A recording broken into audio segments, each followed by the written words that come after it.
I'd like to call this meeting to order. To access translation of the agenda, click the top of the web page using the word English for translation into multiple languages.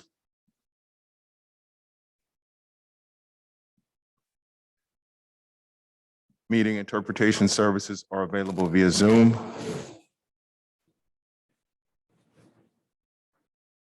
By clicking on the globe on the screen. Please rise for the Pledge of Allegiance.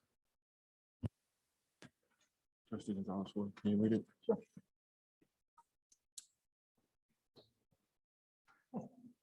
I pledge allegiance to the flag of the United States of America and to the republic for which it stands, under God, indivisible, with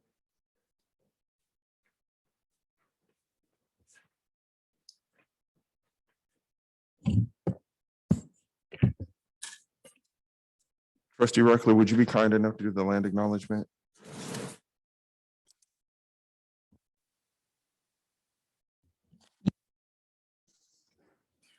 We recognize that we are presently on the lands of the Chochenyo, Karkin, Ohlone peoples, and acknowledge them as the first inhabitants of the land we currently occupy. Thank you very much. I would like to welcome everyone to this November 4th special meeting of the Board of Education. Dr. Hurst, can I have the roll call, please? Yes, sir. President Phillips. Here. Trustee Clerk Smith Folds. Good afternoon, everyone. Present. Trustee Reckler. Good evening, President. Trustee Gonzalez Hoig. Good evening, President. Trustee Christian. Good evening, President. All present and accounted for. Thank you very much, Dr. Hurst. We're now going to item A6, disclosure of items to be discussed in closed session. Today, we have 3 items. They are public employee appointment, public employee performance evaluation, and public employee discipline, dismissal, release, complaint. President Phillips, point of order. This meeting will provide public comment opportunities on agenda and non-agenda items in person, through the Zoom app, and by telephone. We have changed the public comment format, which will now occur at the beginning of the meeting. Public comment will last for 1 hour and includes any agendized item. The time allotted for each speaker has also been extended to 2 minutes. If you are attending the meeting in person, you will need to submit a request to address the board form.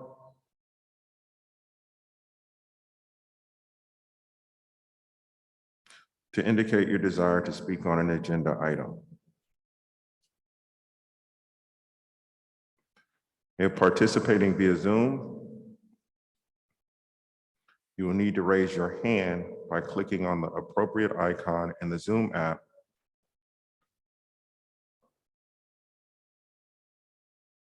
or by pressing *9 if accessing the meeting by phone.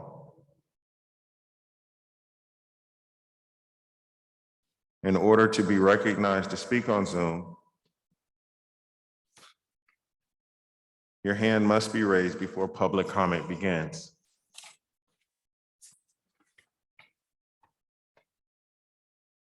Those are the instructions on how to give public comment.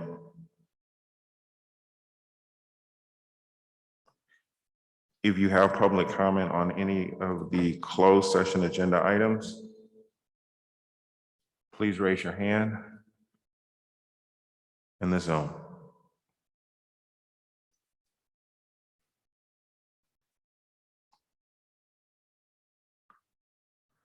And I will repeat the items. Public employee appointment, public employee performance evaluation, public employee discipline, dismissal, release, complaint. Is there any public comment on these items? No public comment at this time. Thank you very much. Seeing that there is no public comment at this time, the board will recess into closed session and be back out for open session at 6:30. Thank you very much.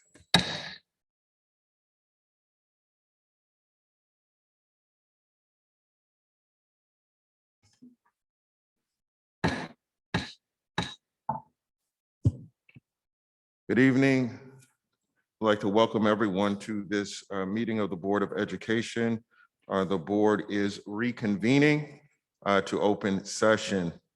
To access translation of the agenda, click the top of the web page using the word English for translation into multiple languages. Meeting interpretation services are available via Zoom by clicking on the globe icon at the bottom of the screen. The mission of the West Contra Costa Unified School District is to prepare students for post-secondary education and to be responsible, thinking, contributing members of our global society. We believe in public education as the most important function in a democratic society. We believe we must treat everyone with courtesy, dignity, and respect, provide safe and nurturing environments in which to learn, teach, work, and participate, serve our students by working as partners with our community to develop well-rounded, lifelong learners and contributing members of a global society. Take responsibility for our behavior and performance to ensure the highest possible achievement of all students, employees, and our school community. Provide equitable and essential communication and support for successful learning, teaching, working, and participating. Respect, celebrate, and welcome the diversity, uniqueness, and contributions of all members of our school community.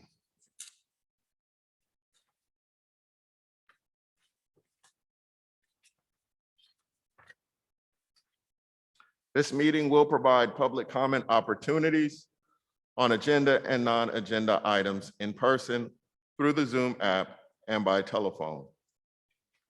We have changed the public comment format, which will now occur at the beginning of the meeting. Public comment will last for 1 hour and includes any agendized item. The time allotted for each speaker has also been extended to 2 minutes. If you are attending the meeting in person, you will need to submit a request to address the board form to indicate your desire to speak on an agenda item. If participating via Zoom, you will need to raise your hand by clicking on the appropriate icon in the Zoom app or by pressing *9 if accessing the meeting by phone. In order to be recognized to speak on Zoom, your hand must be raised before public comment begins. Due to the Brown Act, board members cannot discuss items that are not on the agenda and do not usually respond to items presented in public comment. Order of business may be changed without notice. The public is invited to attend and participate in all WCCUSD Board of Education meetings.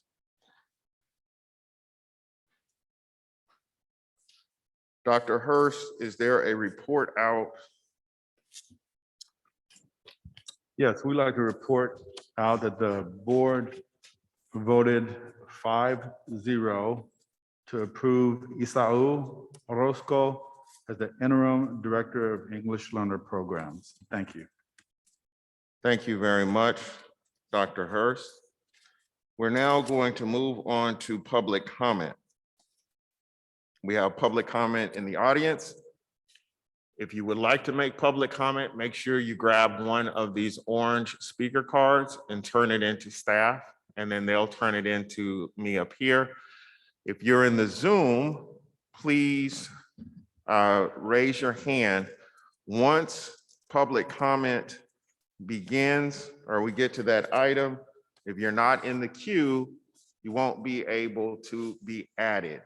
So I'm going to take a moment and just let folks get into the queue if they so choose.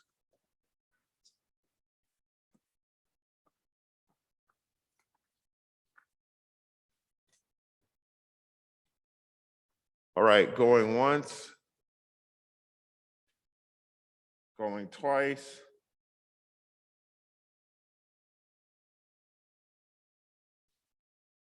Gone. The last person online is Maisha Harris Gash. And we are going to begin with the folks in the room.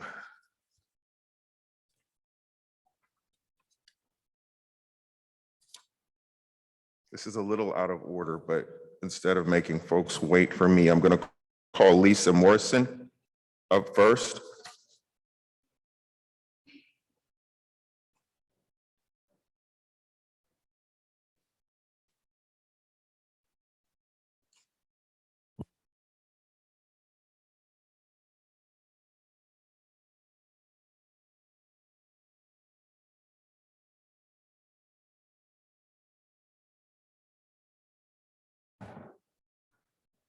Can we get her microphone? Can we start her time over and get her microphone on?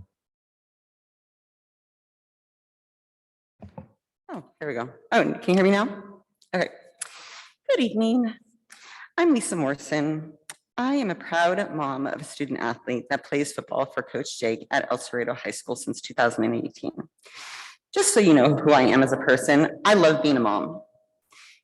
It is life altering. I wake up every day just so I can love my kids another day.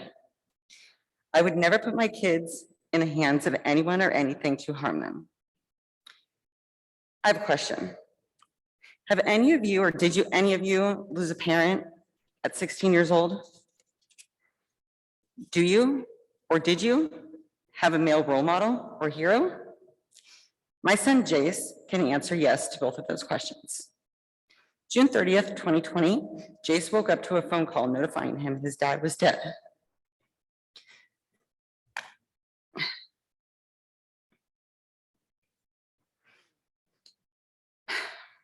Jace was 16 years old at the time, and his dad was 50 years old.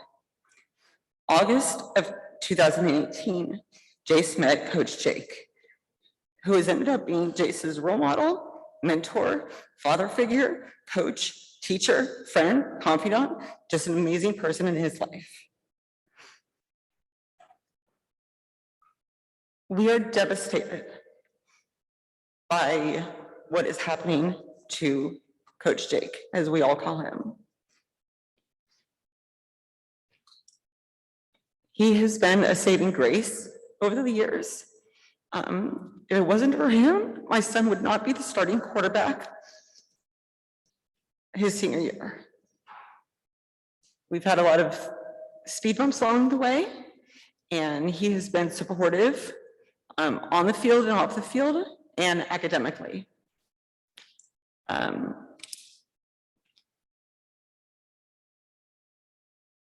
I just please, beg you guys to not let my son lose another father figure and to lose out on his senior year with his coach that he's had all this time. Because not in a million years would I ever punish one of my kids or anybody in my family, anybody, even a friend, anybody. I would never punish them for something that happened 2.5 years ago. Ma'am, thank you very much. Please conclude. Thank you. No, that's it. I just would never do that. And I'm just devastated. Thank you. Thank you.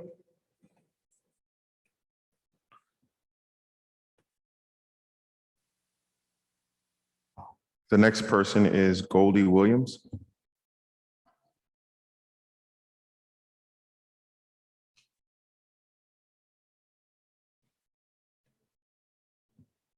Is the mic on? Oh, there we go. Good evening, board. Thank you for allowing us to be heard tonight. My name's Goldie Williams, and I'm the varsity cheer coach at El Cerrito High School. And I work alongside of Coach Jake Rankin. And he's a good friend, a good coworker.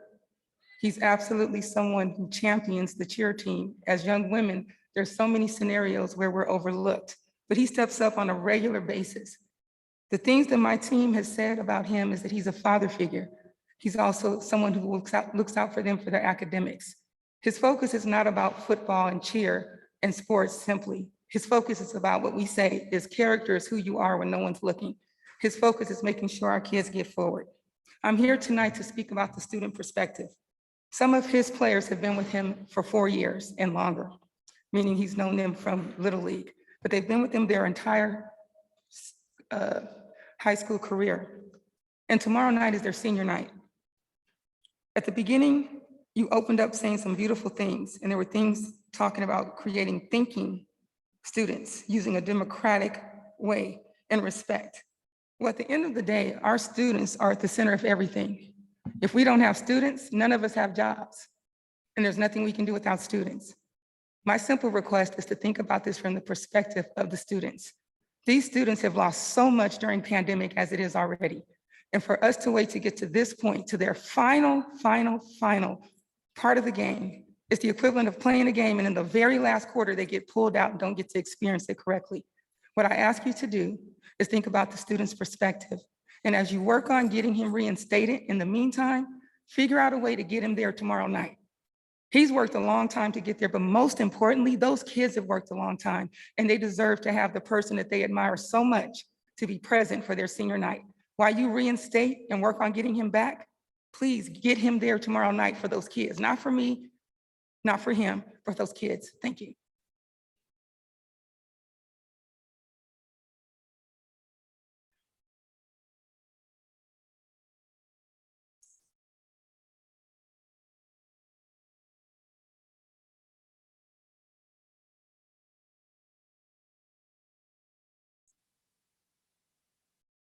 The next speaker is Tanetta Thompson.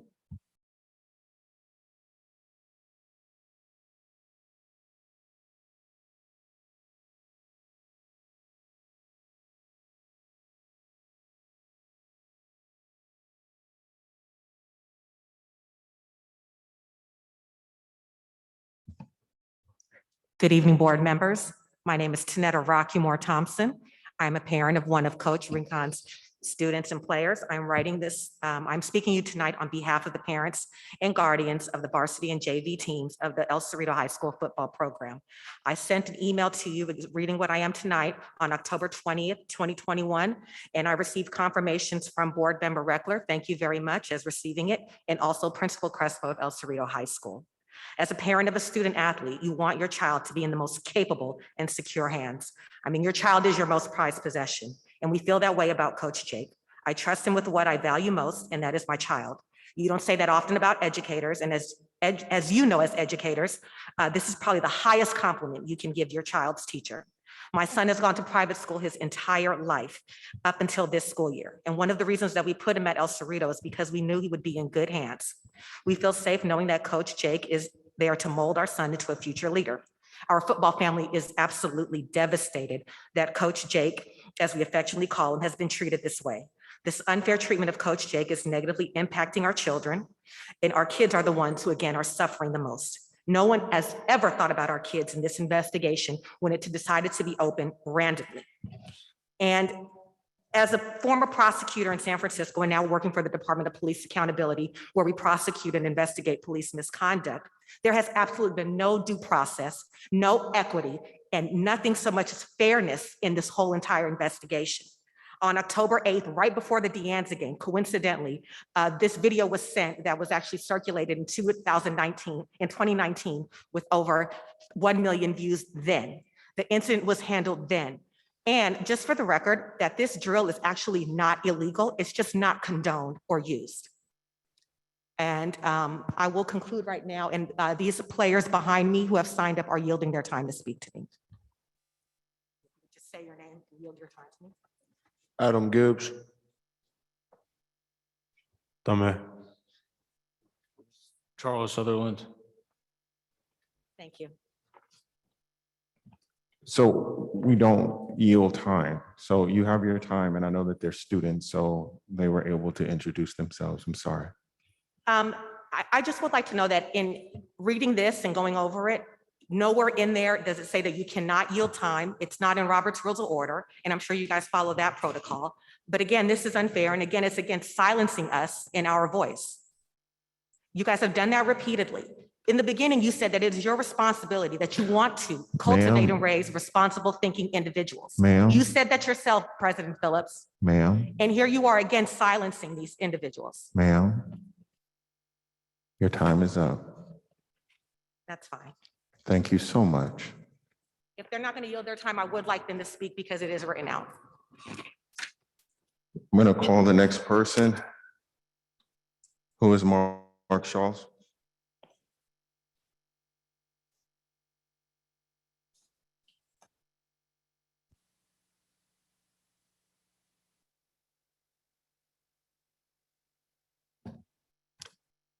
Good evening, board. The actions of the superintendent that resulted in a vaccine mandate for students were far from equitable to parents. In the email announcement of the special board meeting, he wrote, to I'm prepare for sorry, the meeting. please, 1 second, you can start over. Can you please begin the clock, or whoever's running the clock? Go ahead, you can start. It's from the still beginning. running. Can they start it whenever I start? Please start it over again. It wasn't running, but you could start from the top. When they started over, start from the top.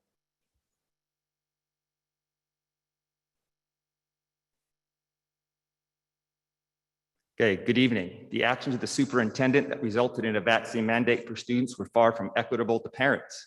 In the email announcement of the special board meeting, he wrote, to prepare for the meeting, we consulted with the district's legal team and listened to the feedback from students, teachers, principals, school and district staff, and the community.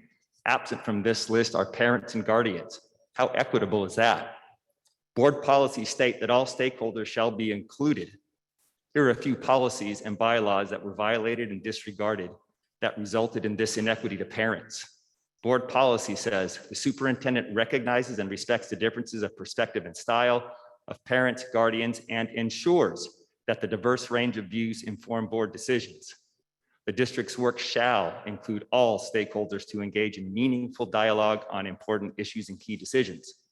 And the superintendent accepts leadership, responsibility, and accountability for implementing policies of the district. And the board bylaws state board policies are binding on the district. And the superintendent and staff carry out the board's direction by upholding board policies. It is clear that policy and bylaws were violated by eliminating parents from the vaccine mandate discussion, and that the policies require that the policies are followed. I ask, where is the equity when the superintendent and board can disregard binding policies and bylaws, yet force students out of an in-person education and into an inferior virtual school if they do not conform to the vaccine mandate?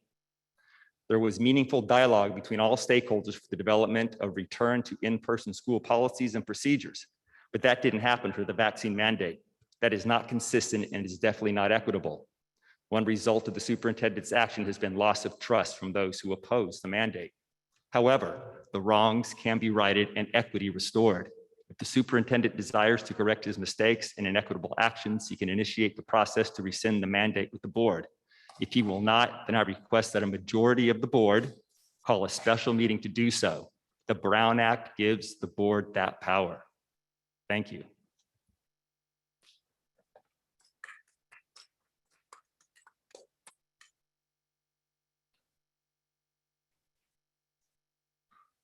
The next person is Janie Gotten-Reich.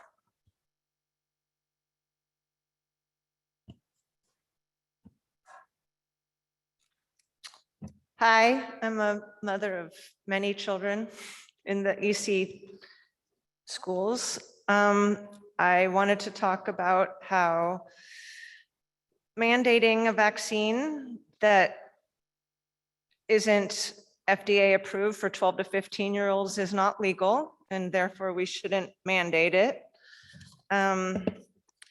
They're not fully approved. Newsom doesn't dare mandate it before full approval. What makes WCCUSD feel like they can mandate an experimental vaccine without giving an alternative like testing? All of our neighboring schools have testing. School districts have testing as an alternative. What makes us different? I feel like I don't know, it's scary to me. My son, who's in college, had a vaccine injury. He had COVID in 2020, and so did my younger two sons. So I don't dare vaccinate them. After a year and a half of being online school, they're so happy to be back in school. I can't take that away from them. Do I have to move out of state? We have a family business here. What do I do? Do I transfer my kid out of the district? I'm not going back online. I'm not taking their life away from them. So I just hope that you rethink it and offer a testing alternative until we have a safer vaccine that doesn't have these injuries.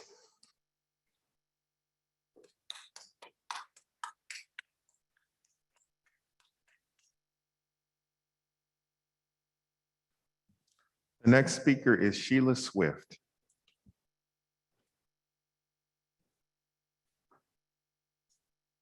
Hi, good evening.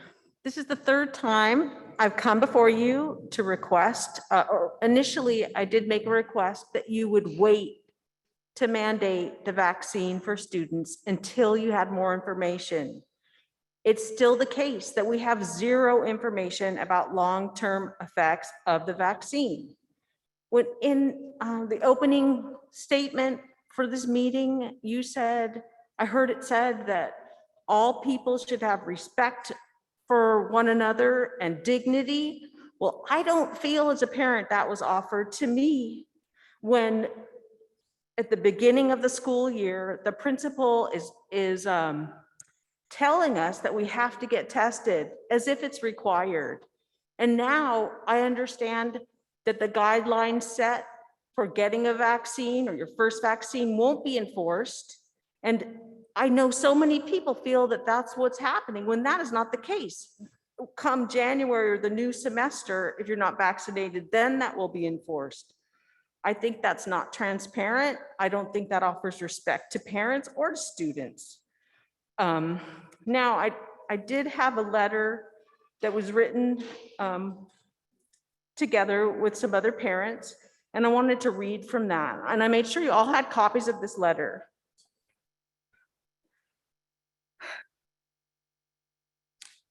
I cannot stay silent about our children's health. If you can. Okay. I cannot stay silent about our children's health while so much troubling new data continues to emerge, even in the face of mass mainstream censorship of anything deemed to cause vaccine hesitancy. This is the opposite of informed consent. There's copies to the studies and links in this letter, and even a link to a new article. Our only best real-time tool is the voluntary VAERS system, run jointly with the FDA and the CDC, which is showing astronomical harm and high numbers of deaths from these vaccines. And that system is considered unreliable. So what are we left to do? Time must play its role so more evidence and data can emerge, including known and unknown harm, while watching diminishing efficacy of the shots and the boosters. I'm not sure how much time I have remaining here. Your time is actually up. Okay. I'm sorry. That's okay. May I add one more comment? I'm sorry, your time is up.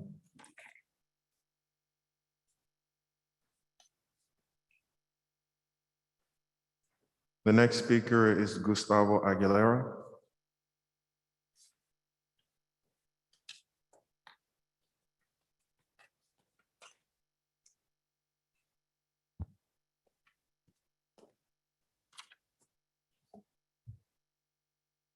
All right, good evening, board, superintendent, cabinet, staff, community members, parents. last week I was driving home and working in a new district. Thought I was gonna get away from WCCUSD, but I heard my name, and it was pretty strange, but it felt good. So I want to say thank you to Mr. Phillips. Last week's appreciation was wonderful. I really appreciate it. But the people that work here at WCCUSD are wonderful people. You guys are taking your time out of your day. Cabinet's taking their time out of the day. The ladies in the back over here, the young lady over here that always greets me and helps me out. But the people in the business office, wonderful people. They just need the leadership and support. Right now it's crazy times, but you guys can always count with me. The staff there, they have my number and they're still reaching out and I'm still willing to help. As a parent, I go to sites to Grand Elementary, drop off my kid, and the staff there, wonderful, always willing to help out all the students there. So this is a great community. You have great staff. We just need a little guidance and helping out, and be that support system for the people. So again, I want to thank you. Thank you all, WCC staff, community members, the people that are in the audience, and the people that are always calling in to express their concerns and and always put in their input. So thank you, everybody. Again, we're here for the students. So thank you again. The next speaker is Robert Sutherland.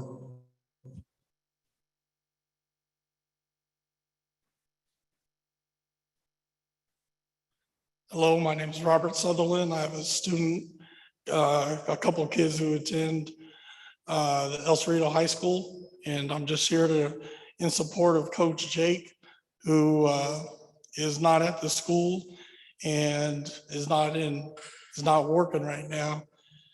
And I just want you guys to know from a parent's perspective and someone who just met, Coach Jake, that he runs a really good program. He administers and guides our youth on a daily basis, not only with academics, nutrition, just being responsible young adults. And I think we're making a big mistake not having him in part of our kids' lives. And we just need to get him back, to his position and in his place of mentorship and guidance for our young individuals, because the kids are hurting with him not being there. Thank you.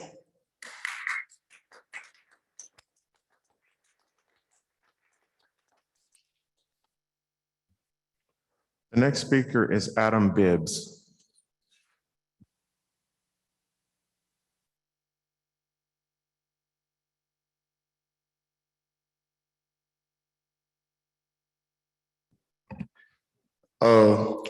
From a student's perspective, I'd like to speak on behalf of all the student athletes that go to El Cerrito High School and play football. Coach Jake is nothing but a mentor, educator, and just a role model to all of us. And a lot of the kids at the school are misguided without him. And he just teaches us to be better men before we're better men before athletes. And to top it off, an administrator tells our kids not to protest in support of their coach, and that the emails they wrote or provided written by Coach Jake is nothing short of racist and insinuates that our scholar athletes are not capable of writing and mobilizing for their beloved coach. Again, the lack of transparency and fairness is plain as day. I'm writing this letter on behalf in support of Coach Jake. I've watched Coach Jake over the last few years. I can say from interactions and conversations as fathers, He has done an outstanding job teaching these kids that they'll need to learn to be successful off the football field. His message is the same, and he roots and stands for the kids that encounters on a daily basis for them to succeed in life, not just football. I've also encountered Coach Jake as a coach. He's coaching up the kids in a positive manner, making sure he gets the best out of his kids each and every day. As a parent, when you leave your child to practice to do extracurricular activities, you want to ensure that they're in good and capable hands. I believe that Coach Jake embodies those traits, and you look in a father figure that just happens to be a coach. Coach Jake has my full support to continue his duties as AD and coach at El Cerrito High School. I hope and pray that upon review, the right decision will be made and this bad situation will come to an end for Coach Jake and his family.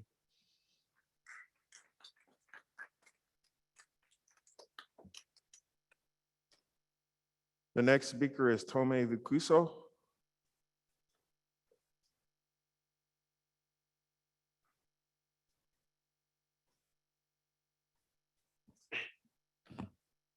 Hello, my name is Tome Vikuso.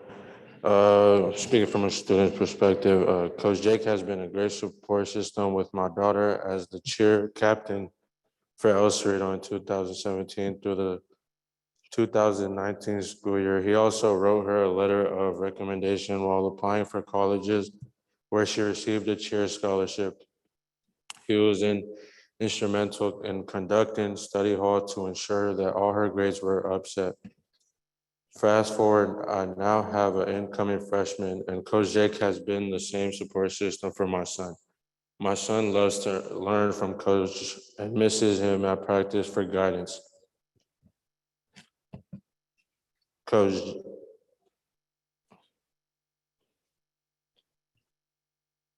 the players respect him and he's genuine with his interactions with them. Coach Jake is a great role model and to our sport players. He is supportive academically and physically. Please release our coach to support our kids. The EC football team, parents, and coaching staff feels incomplete. I support Coach Jake because he's a positive influence in these future men of our community. He's showing them another way to be successful and productive in their communities. Coach Jake has been a blessing in our family from the first time my son met him in 2019. Coach Jake has always put the kids' best interest first. He has always been supportive, genuine, forgiving, and just a fabulous coach, mentor, teacher, and a friend. He truly loves being a coach, a family man, and a friend. He has demonstrated over and over his loyalty to the team and school. My son had a few problems over the years, and if it wasn't for Coach Jake, my son wouldn't be the starting QB for varsity. I am grateful beyond words for Coach Jake being in our life. I support Coach Jake because he really wants our kids to succeed. He has made numerous efforts in making sure my child stays on track, being that it is very easy to be sidetracked. I had thoughts of taking my son out of school due to him. Young man, that concludes the time. Thank you so much.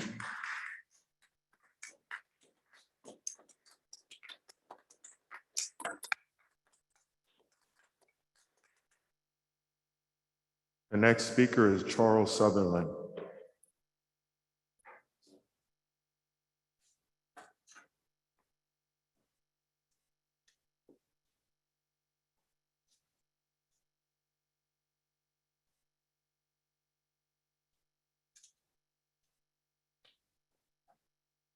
Hello, my name is Charles Sutherland. I'm a player of Coach Jake's. I'm gonna be reading this letter from one of our other coaches who wasn't able to be here to speak today. My name is Lamont Thompson, and I am the father of an ECHS student and football player and Gaucho alumni of 1997. I am writing this letter in support of Coach Jake Rinkin. As a former NFL player, I understand the importance of player safety. I also understand that Coach Rincon should not be made to be the scapegoat for a moment that was addressed over 2 years ago and not reflective at all of the of the amazing father, teacher, and leader of the Gaucho football program. It is unfair that the board has decided to punish Coach Rankin with no due process and transparency. I understand wanting to investigate, but if the person is no longer with the program, was immediately fired, and the drill was never part of the team training and has never been conducted before or after this unfortunate incident. This whole resurfacing of a video that over 1 million views when it was first seen on social media over 2 years ago now has traction from being reported on Friday, October 8th, right before the game versus De Anza High School, is unfair and just plain wrong. Without warning, you have all decided to pull a role model and father figure from his players based on a meritless complaint. This past week, I have truly grasped the necessity of Coach Rankin's presence, not only to the players, but to the student body in general. As a parent, I saw the morale drop not only in my son, but his teammates and classmates. I often heard, it's no use in going to school no more if they can do this to Coach Jake, they being WCCUSD. It is truly heartbreaking to hear these kids say this and keep them motivated. And to also hear that a school administrator told the kids that if they planned to protest, it would only make it worse for Coach Jake.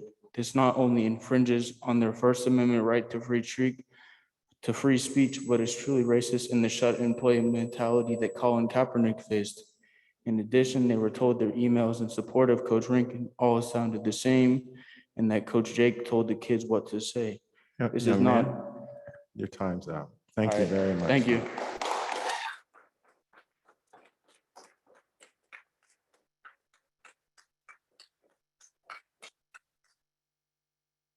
I want to thank everyone who gave public comment here this evening in the room. We are now going to move to public comment on the Zoom, and Ms. Harris-Gash is still the last person. Our next public speaker is Shania Seals. You may unmute yourself. Hello, thank you for letting me speak. I just wanted to speak in regards to the mandate for the vaccine for our students being able to participate in school.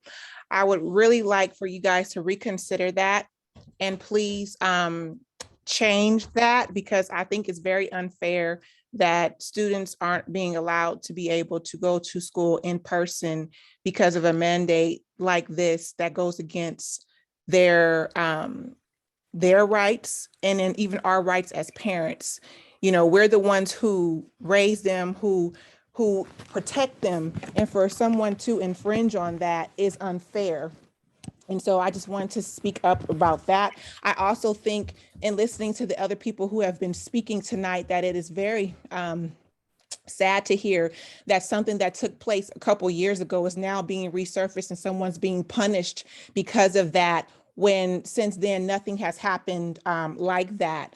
And I just think that that's unfair. So it just seems like you guys do not always have our best interest in heart when it comes to parents, when it comes to students, when it comes to even your employees. It seems like you guys make the decisions as if you guys have all in all control of everything, and that's not fair. So I believe that things that you guys are doing and implementing should be reevaluated. And I believe that you guys should allow the parents to be able to have a voice and allow them opportunity to be able to come and speak up for their children and actually take what they're saying and what we are saying into consideration and stop just making decisions for us on behalf of our children that we are raising, that we have brought into this world. So that's all I want to say about that. So thank you so much for your time.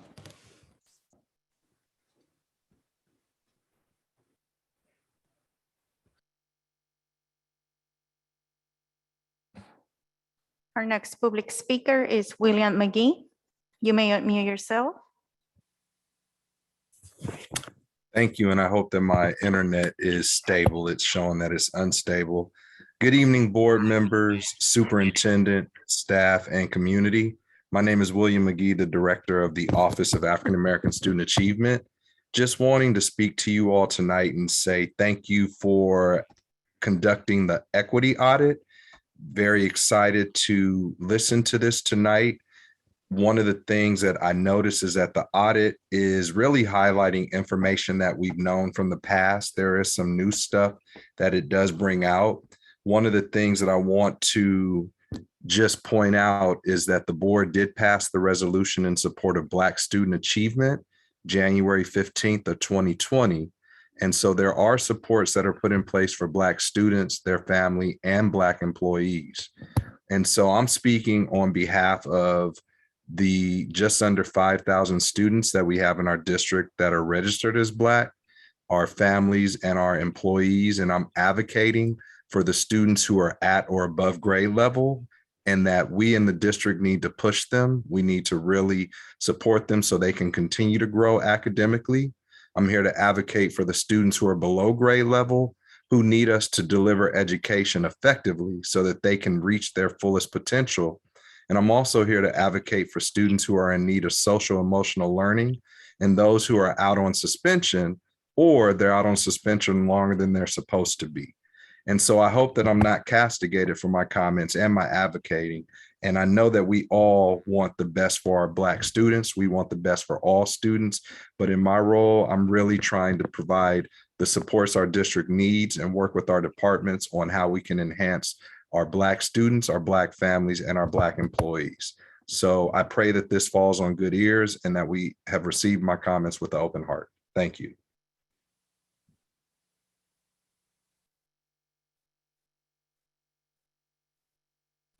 And our last public speaker of tonight is Maisha Harris Gash.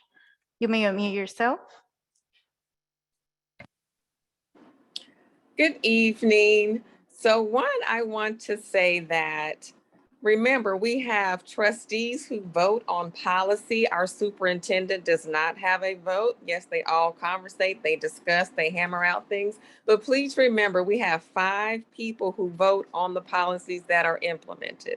The second thing is, I like what you said, Will. I appreciate that, Mr. McGee. And yes, I love being a Black woman. Third thing, and a Black employee of this district. And the third and final thing, today I got my booster shot at Kennedy High School.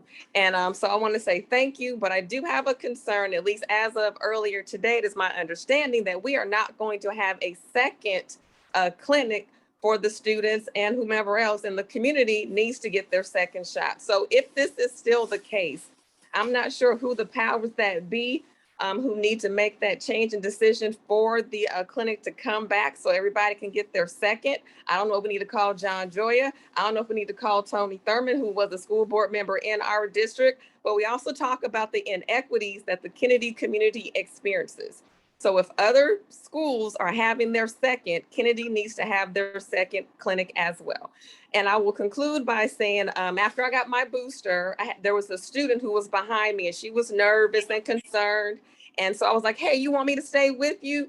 And she was like, yeah, could you? And so today, that was one of my greatest joys. I don't even know the student, but I stood with her, beside her, as she got her first vaccine shot. So I'm thinking about her. Where is she supposed to get her second one? It happened at school. It was convenient. And so we need to make it happen for the Kennedy students and community to have that second clinic so they can be fully vaccinated, because we do have a lot of students who want to remain in school. So they're going to get their vaccine. Thank you for your time, everybody. Have a great night. This concludes our public comment for tonight. Thank you to everyone who gave public comment, whether they were here in the room with us or in the Zoom. We have one item. Well, we'll do agenda review and adoption, but we really only have one item. Board, can I have a motion to approve this agenda? So moved. Is there a second? Second. It's been properly moved and seconded to approve this agenda for tonight. Trustee Smith Folds, can you begin the vote? Can you hear me? Yes, ma'am. Trustee Smith Folds, yes. Christian, yes. Gonzalez, oh yes. Reckler, yes. Co, yes. Is Trujillo here? We can't hear you. Trina.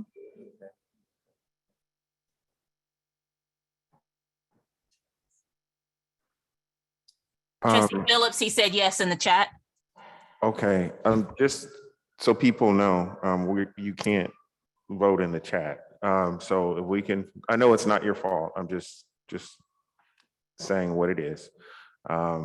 So if we can do something, or if there's someone who can contact him and maybe help him if he's having some kind of technical issues, because we have to have, particularly if you're not here, we have to have audible votes. But Phillips, yes, the motion carries. We have one item. It's F1 Equity Audit Part 2. Dr. Hurst. Thank you, sir. We would like to take this opportunity to introduce Sheila Hiblin. She is the president of Illuminate Ed Collective, and this evening she'll be presenting data on communications, curriculum and instruction, professional learning, and school schedules. We shared this with you from the beginning, and then our next steps as a community will be working immediately with our community on a vision statement, vision around equity. We'll also be looking at our mission based on these findings, our core values.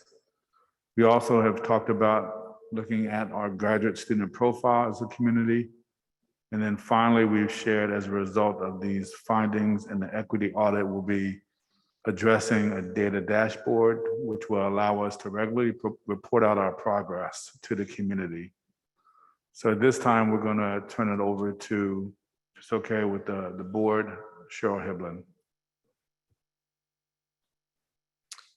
Thank you, Superintendent Hurst. I am going to need to be able to share my screen.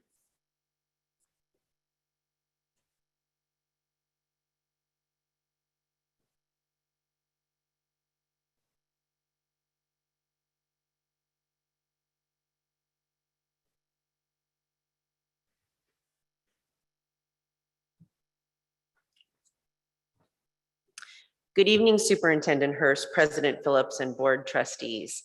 It's great to be invited back to deliver part 2 of the equity assessment. For those who were not present for the first meeting, my name is Sheila Hiblin, and I'm the president of Illuminate Ed Collective, an educational consulting group contracted by the superintendent to conduct an equity assessment within your district. Prior to founding Illuminate Ed, I spent 21 years in the San Diego Unified School District, 10 as a high school principal, and 6 at the central office as an executive director supporting secondary efforts. As a reminder, the scope of work for this assessment included working collaboratively with the superintendent to examine the delta between the district's vision for equity and the impact of systems, processes, procedures, and practices on student achievement. 6 areas were examined: human resources, finance, curriculum and instruction, professional learning, schools and schedules, communication, and stakeholder relations.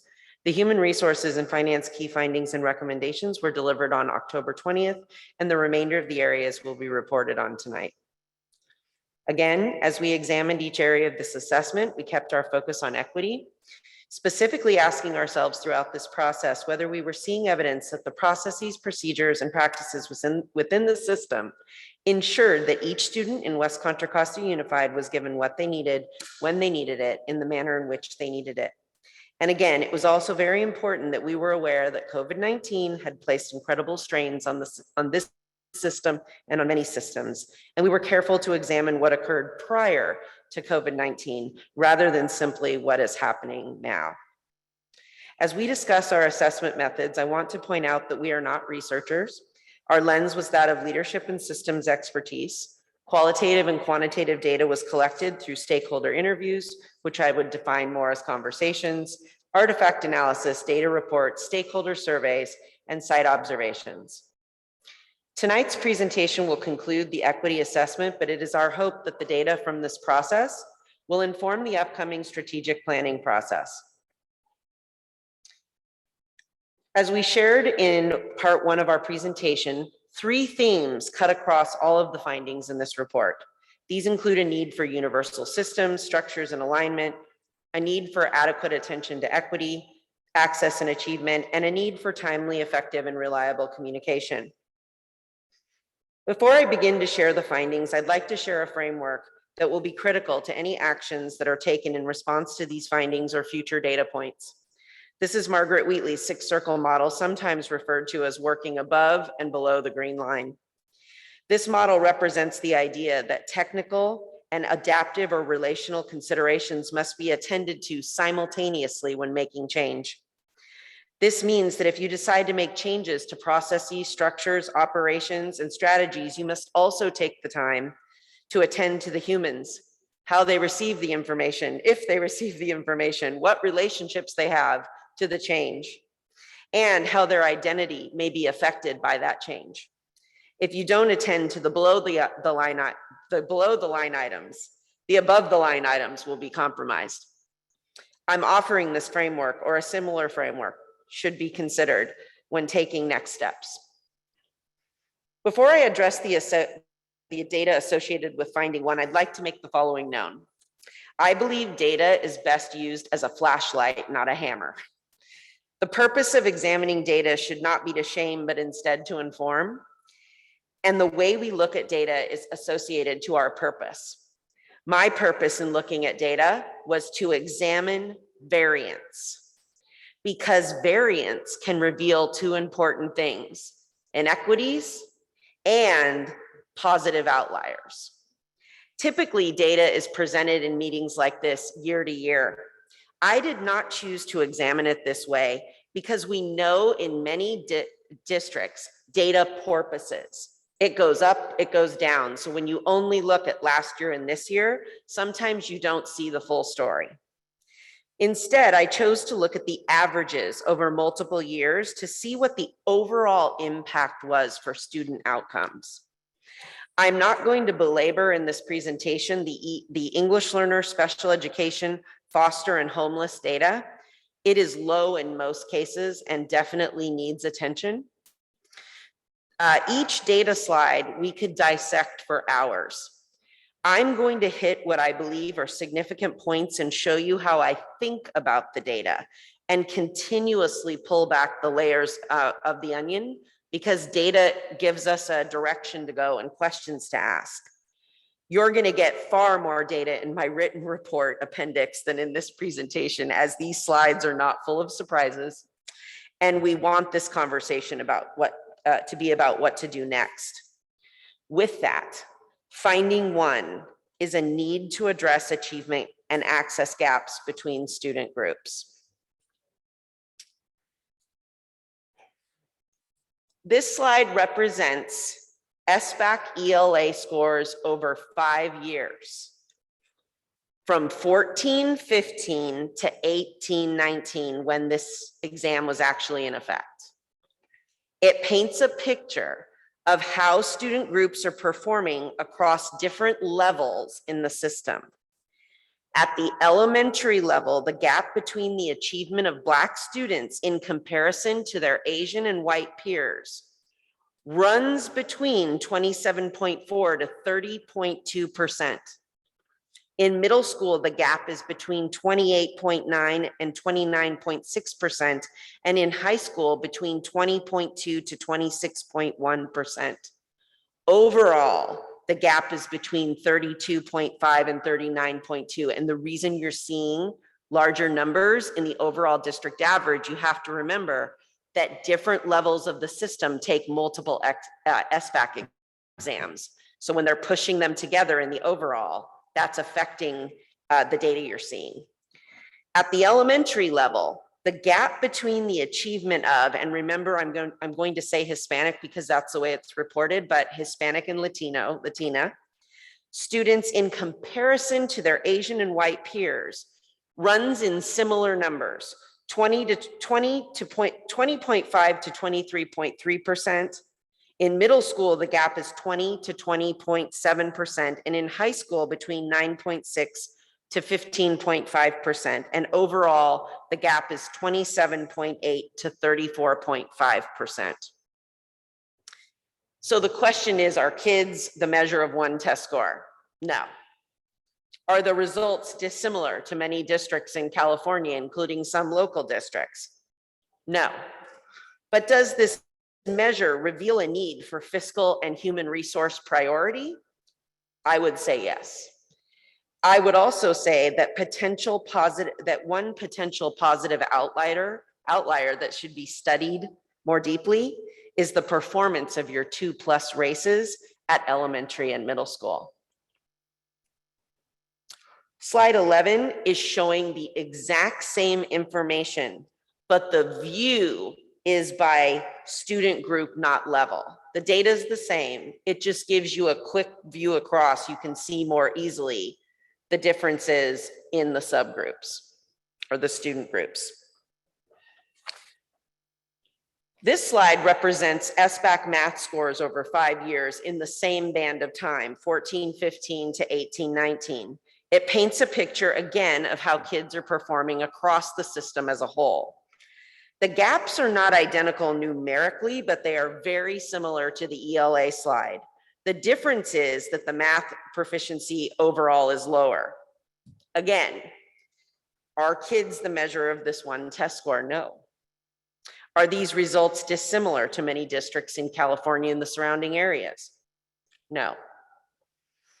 But does this measure reveal, again, a need for fiscal and human resource priority? I would say yes.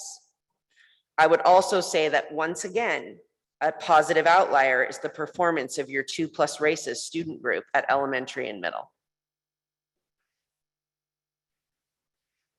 This slide is again showing you the same information, but the view is by student group, not level. So it's a faster way to see the comparisons between how the student groups are performing overall in the district. I want to share that my final report being given to the superintendent includes every single school's 5-year comparison data across the entire system. So I just made a screenshot of what this looks like. This is really important because you have schools that are showing some outlier behavior. Now, I will say that a lot of it is in certain clusters, in certain school clusters, but this is really important to look at the schools individually. What will also be important for you to look at as a next step is, what does this mean in these schools by grade level, right? So the whole story, but then the whole story by grade level. This chart is a 4-year average of graduation rates by school. The years included are 16-17 through 19-20. And just as a note, comparing any graduation rates prior to 16-17 to anything after 16-17 is like comparing apples and oranges because the graduation calculation changed. When I look at this data, I notice variance. The scores at Kennedy across the board are a variant. Some points on the Richmond data, like the gaps between Asian and Black students or Asian and Hispanic student performance, and the fact that student groups below the district average are more likely at Richmond and Kennedy, or to be Black students who 3 schools are below the district average. The real story, though, is on slide 16. While it is not unusual to see UC A to G graduation rates lower than overall graduation rates, it is the gaps between subgroups that widen considerably. For example, when comparing the results of Black students and their Asian peers, the gap runs from 23.3 to 35.4, and I did not include the middle college in this calculation because we know there are entry requirements and their gap was much smaller. I just want to point out, this is the difference between graduation and a meaningful graduation. It's easy to check boxes and graduate people. It's harder to have a meaningful graduation where you have the courses and grades you need. It is a much different game. They're not the same. Are these results, again, dissimilar to schools in California or in the local area? I'm going to say no, but I am going to say there are some low overall graduation rates compared to schools that I've seen in the state. But this measure does reveal a need for fiscal and human resource priority to close the gap between checking boxes for graduation and actually having a meaningful graduation where you have options at the end of the line. That's going to take a lot to make that shift. This metric is about earning the right grades in the right courses. A further study of grades over multiple years by schools, grade level, subject area, and classroom is something I would advise as a next step, and I can certainly provide you a report that shows what that might look like over a 6-year period. This represents 3 years of chronic absenteeism. The data aligns to what we saw in the Forecast 5 data, which I'm providing for you in the report as an attachment, and should be a priority in next steps. This data point is also you're going to need to take careful further analysis by school community, as issues like food insecurity and housing instability may be significant factors.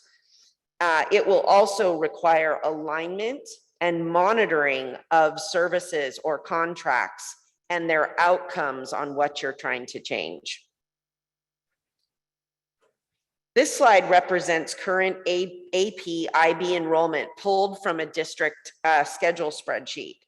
Kennedy and Richmond have lower AP enrollment across the board, and there are gaps between the percentage of Black and Hispanic, Latino, Latina students and their Asian peers. Pinole Valley's higher percentage is due to their enrollment practices in IB and may be a potential place to look as an outlier. This slide represents a college enrollment summary provided by the district. I think it represents the benefit that the middle college provides to their students. I am still confused by this chart, however, as it is my understanding that other high schools have access to college courses, but they're not represented here. It is possible that the courses are either not placed in the schedule and they're not recorded, or the courses are being run somehow through the middle college and being recorded that way. It's certainly worth looking into, but the real I think advantage that you're seeing on this slide is that how can you provide a program like this with this kind of access for kids at these levels that isn't the condition of enrollment factors to get in? This represents 4 years of AP scores above a 3.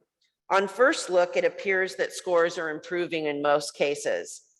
To ensure equity, however, in the future, a slide that shows course enrollment, test taking, and test passing should be side by side, because it matters that all students have a chance to test.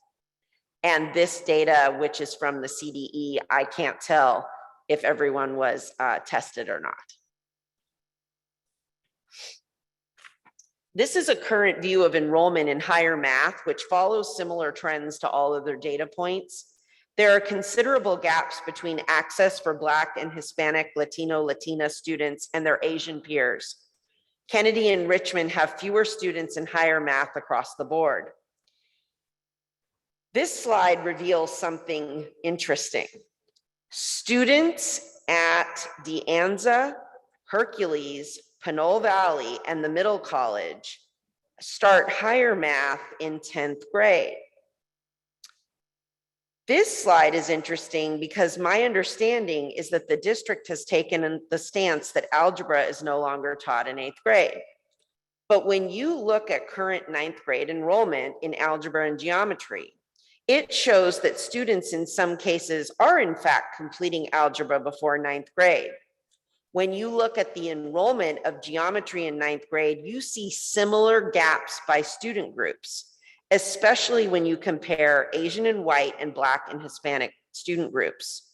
This is an equity variant. If the district takes a no algebra stance in 8th grade, but some families can afford to enroll their students in algebra over the summer, human and fiscal resources need to be prioritized to give Black and Hispanic, Latino, and other student groups equitable access before 9th grade.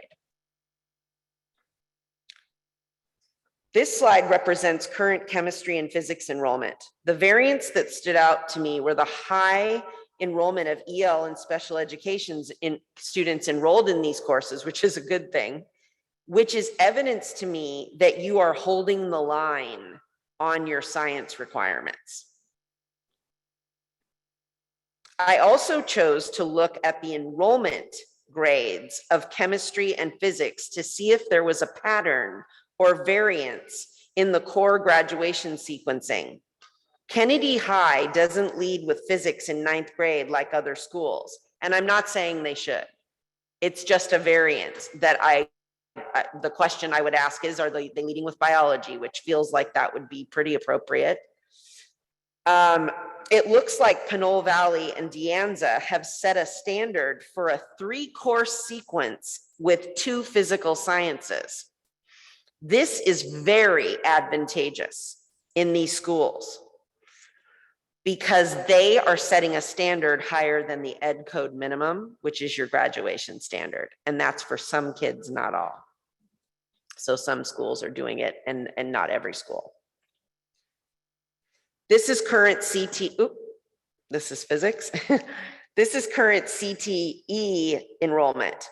There are slight variants between student groups, but the bigger wonderings are the low CTE enrollment at El Cerrito and the fact that enrollment at Richmond High isn't 100% given that the school is a wall-to-wall pathway school. There are certainly many reasons why not all students are in CTE. Failed classes, a need for remediation, or specialty support classes, but it is certainly worth further examination and monitoring if the school is in fact wall-to-wall. This is a district report highlighting courses without educational content. I am not sure if you are aware that this was a policy that came out of a lawsuit in Los Angeles where students were placed in courses that did not count for graduation before they had even passed algebra. Notice that the numbers of Black and Hispanic students are higher in these courses. De Anza and Richmond are the 2 schools with the highest enrollments. This is great if the courses they are in are the student body or ASB. It's okay if they're in push out courses, but if they're monitored. And it might be okay if they're in office monitor, as long as all of their UC A to G coursework is met before they're placed in the course. Courses without educational content are a definite area for tracking. Finally, I'm not sure that much of this was surprising, but it is important to establish the trends that you see across metrics so that human and fiscal resources can be prioritized as soon as possible in meaningful and monitored ways. So let's discuss some ideas about how to address equity moving forward. So finding number 2 is the need to clearly define the West Contra Costa way. Interviews, site visits, and district artifacts revealed a system of silos across West Contra Costa. These silos are resulting in a varied delivery of service that is driven more by personal stance and beliefs of individuals rather than aligned to a shared district vision around learning. The impact of these silos is that West Contra Costa cannot guarantee that each student, regardless of zip code, will benefit from the same level of best practice and additional resources site to site. Evidence of this can be seen in the number of plans produced by district divisions, and these plans are wonderful. They're detailed, that people have worked hard on them. Examples are the English learner plan, the special education plan, the balanced literacy plan, the OAA SA plan, the deeper learning plan. But these plans all message a variety of priorities, processes, and requirements for the sites on the ground. For example, instead of one stance on how literacy will be supported in secondary and elementary classrooms, there are various plans casting various positions on instruction, some rooted more in compliance than in best practice. The Parent Handbook from 1920 and Principal's Handbook from 1819 are the closest thing I could find to alignment and messaging consistency, but these documents too were very rooted in compliance and not best practice research. Parents expressed in interviews inconsistency in the way they're experiencing sites, especially when they have children in multiple schools, like the bell schedules, everybody starting at the same time and then them having to drop kids off late. Some parents said they don't feel welcome at their schools.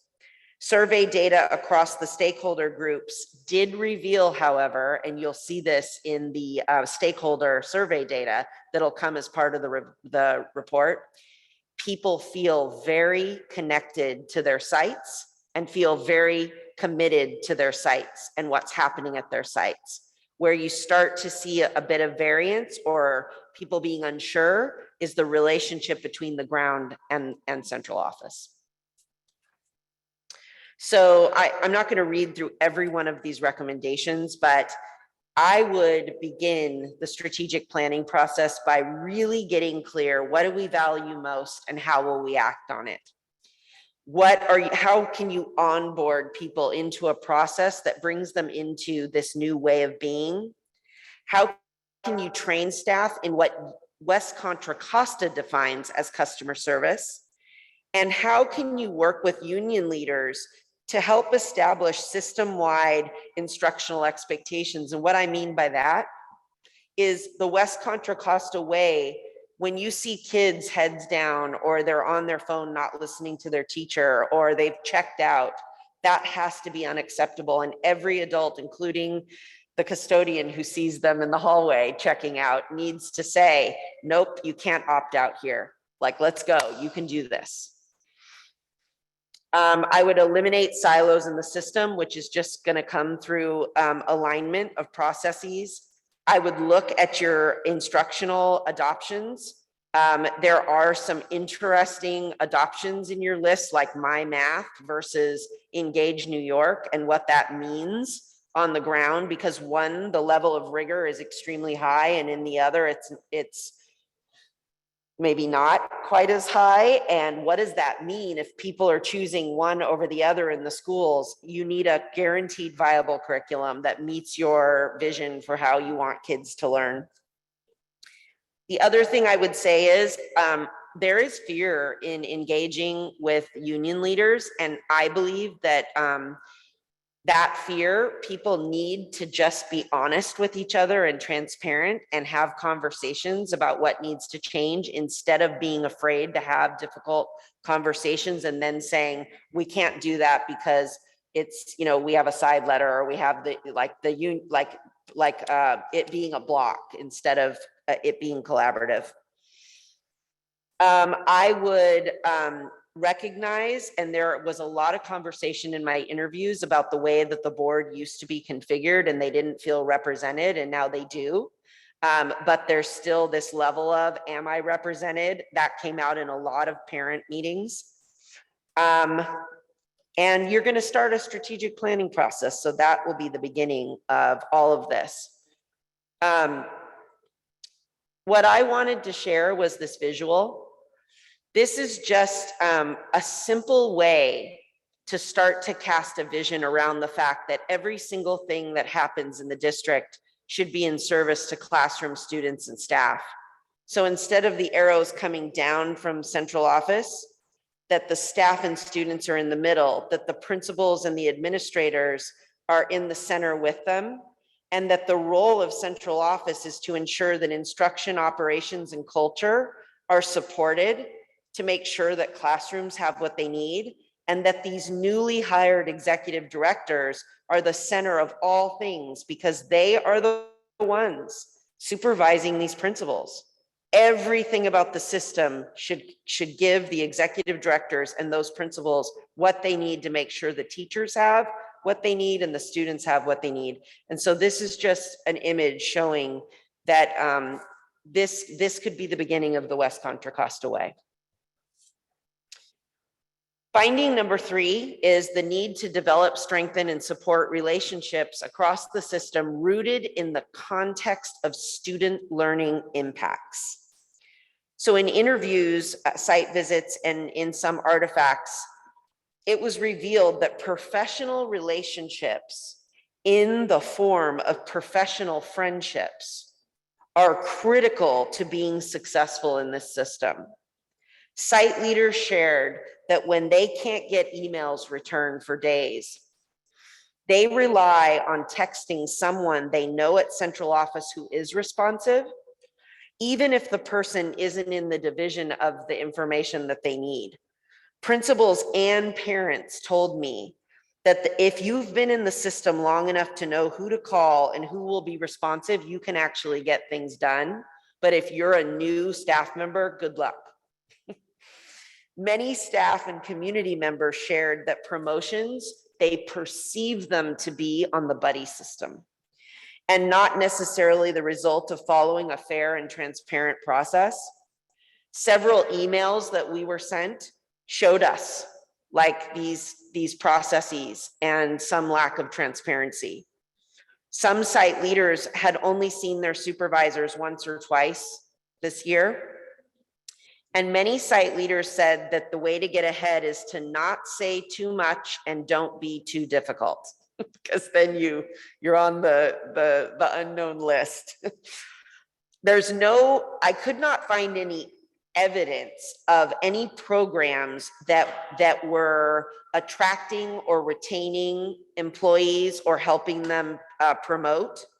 And I did listen to a conversation that VPs had about the fact that they wouldn't apply for principal jobs because they didn't think that they would be supported. So these principal jobs remained vacant and the VPs wouldn't apply for them. And I would say that there needs to probably be a little more oversight from the district office on how instruction is happening in the schools. And one of the problems is that it is very difficult to access and use data in the system. And your chief technology officer has already shared this with you in a board report. These data sources that you need have shown up in other plans that I read in preparation for this meeting. So like your strategic plan from 14-19, they suggested it. There were suggestions in Hewlett, like there are lots of people, William was right. A lot of what I'm saying has shown up in some of your other plans as well. Finding 4 is the need to transform policies into actionable procedures. And what's interesting here is I reviewed your policies and many critical policies have not been translated into action. For example, there's a graduation policy that reflects Ed Code standards, but does not translate course access and opportunity in each subject area. There's no defining an equitable core, and therefore it's not part of the culture to track and question variance in course sequencing. The 18-19 Principals Handbook starts to do this, but lacks the detail to ensure consistent implementation. Another example is that, and I understand that you all have been working on your policy handbook, but I was not able to confirm that it had been board approved or put into action. So I did provide in my report an example of what a governance team handbook might look like. And I also included a continuous improvement cycle from another district, what it looks like to manage the board activities, the staff activities, the site activities, and the stakeholder engagement. I do want to back up for a minute. I shared this slide with you. You know, there are really 3 steps, I think, to dealing with this actionable policy area. One is you've got to prioritize which of these are priorities. And I would say the graduation procedure is a huge priority. The other thing is you've got to find one consistent person whose job it is to keep you all informed and to keep these procedures updated.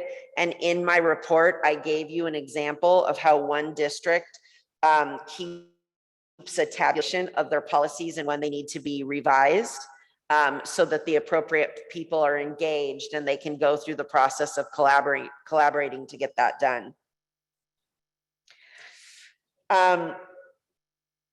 The district, I already shared the no algebra in middle school piece. And I think procedures, like turning policy into procedure, is really important because it moves the policy from here's what you can do to this is how we do it in West Contra Costa. So it's in line with the rules, but it's your stance.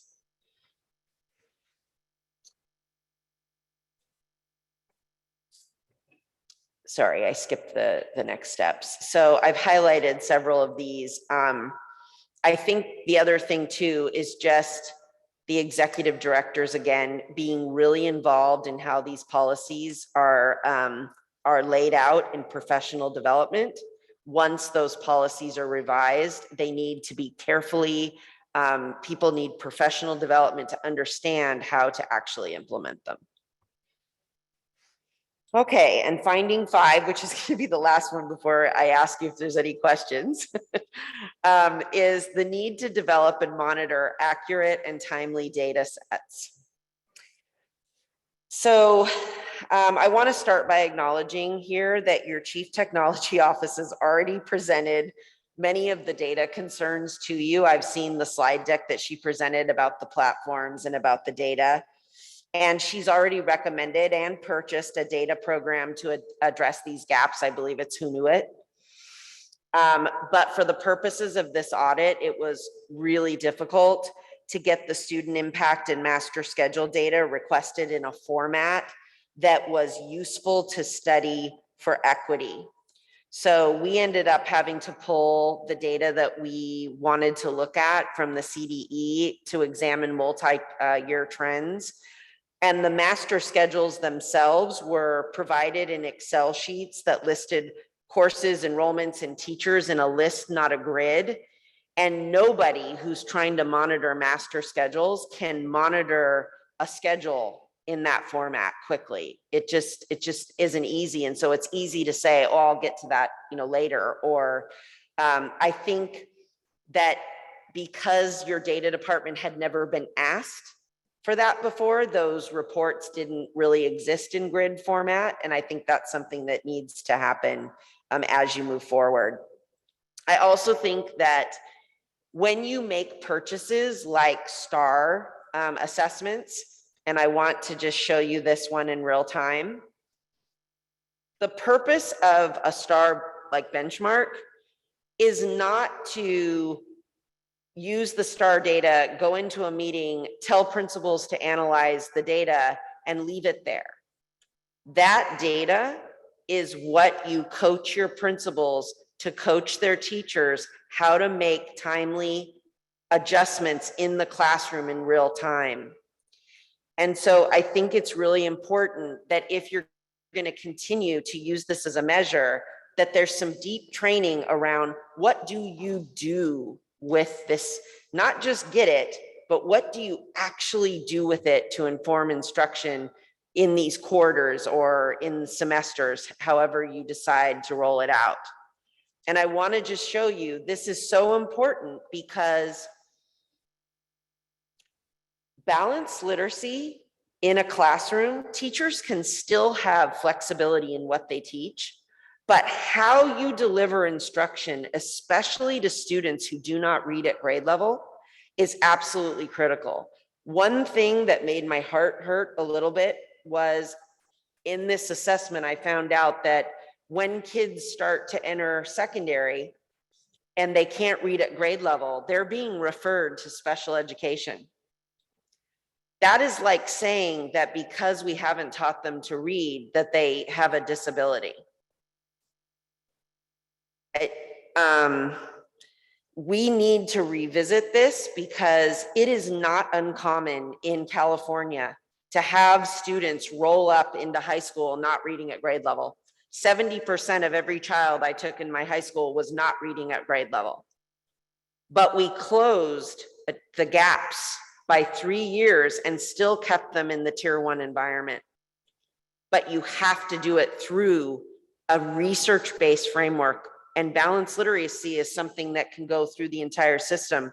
At the secondary level, you use different strategies. You don't sit in a classroom and do read alouds with 15-year-olds, but you do use shared reading and shared writing because it prevents kids from having cognitive tasks thrown at them that are competing with each other. And what I mean by that is, here's an example. If a student's reading at the 5th grade level in 9th grade, I would keep them in the tier 1 course with the subject credentialed teacher, but with adequate support. If you use shared reading and shared writing in the classroom, the teacher is actually doing the decoding so the teacher can measure comprehension. What you need to get really clear about in the classroom is, what are you measuring? So what I want to offer is, if I am trying to assess comprehension, but I give students a piece of reading or writing that requires decoding on their own, I'm not measuring comprehension because the student is tasked with decoding. That's the cognitive task. If I want to measure comprehension, I can use shared reading as a teacher to model how a proficient reader decodes text with the student's eyes on print and ask comprehension questions to find out if they understand things. But when I create a situation where they have to decode and comprehend, decoding is always going to trump comprehension, so you might not really know what they know. And this is a critical, I think, thing to consider as you move forward and think about what's next. Okay, I'm going to stop and see if there are any questions.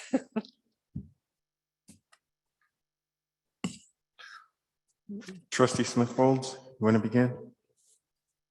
Thank you so much. Thank you for the presentation. When you are talking about school clusters as outliers, are you grouping them by areas? How are the clusters showing up?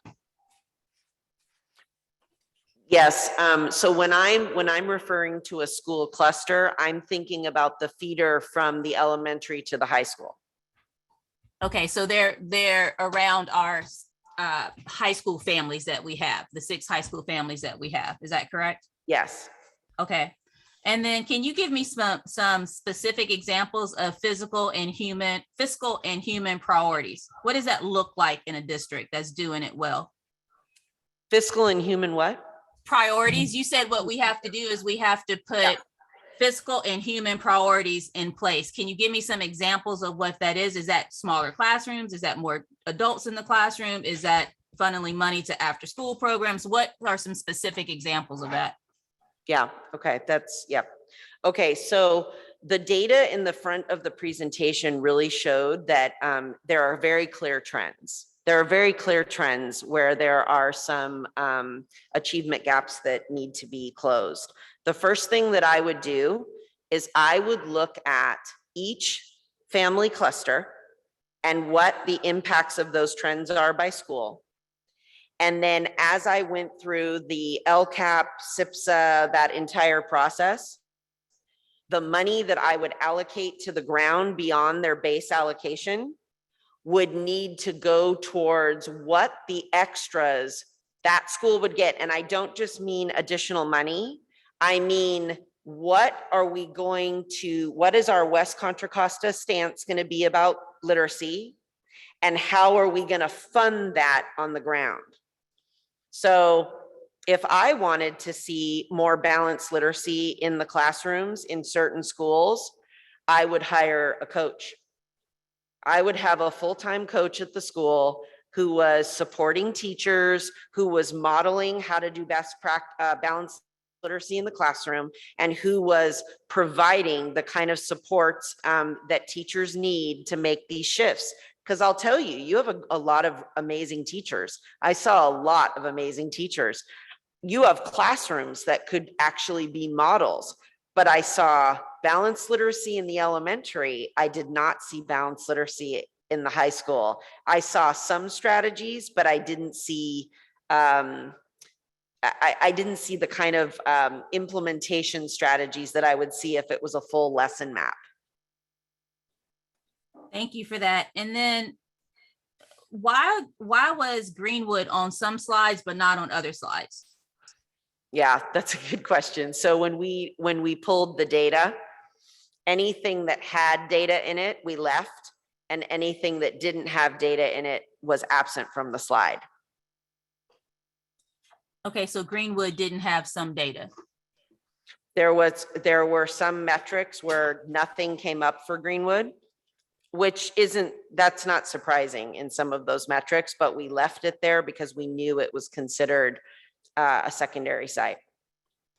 Okay, and then going back to the supports, your next to last slide was talking about adequate supports, right? Mm-hmm. So when we're looking at high school and kids coming in who are not reading at grade level, you suggested what we need to do is make sure that we have adequate supports in place. Can you give me some examples of adequate supports? You told me hiring a literacy coach. Are there some more examples of what adequate support looks like? Sure. I'll give you a personal example of an approach that I took that moved 3 grade levels a year on average for students. So rather than saying, oh, you have a score of this on this or a score of this on that, and you're going to go out to this separate support that isn't connected to the tier 1 English class or the tier 1 math class, what I did was I created no 15-year-old student in a high school. They know when you stick them in the intervention class, it doesn't feel good. So what we did was we built those supports into the experience. So for example, when 70% of the kids would roll up into the 9th grade and they weren't reading at grade level, we didn't stick them in a course that they knew that they were being remediated. We created an amazingly engaging course that they were excited to take, that everybody took, but we were actually giving them a double dose of reading and writing, but we were doing it in a way that they were excited. It was called GLOPED, and it was all about current affairs. It was all about reading and writing. They felt good about being in the class. They didn't feel, one thing that I learned as a high school principal is kids don't want to seem different than other kids. So, they want to have the same type of computer as other kids. They want to have the same classes as other kids. And so that really worked for us because rather than pushing them out into something separate, GLOPED was completely connected to their English class, and the teacher was a social science teacher. And so it was all integrated, history and English. So we would use strategies like that. Thank you very much. Mr. Phillips, you said we're doing 4? Yes, ma'am, but we will be trying to come back and let everybody, you'll be able to ask more questions. Trustee Christian? Yes, thank you, President Phillips. Thank you for the presentation this evening. And you covered a lot. One of the things I would say is, Houston, we have a problem. WCCUSD, we have a problem. And this problem has been going on for so long, and nothing has happened over the years to correct a lot of this. So based on what I'm hearing, the buddy system, the good old boys,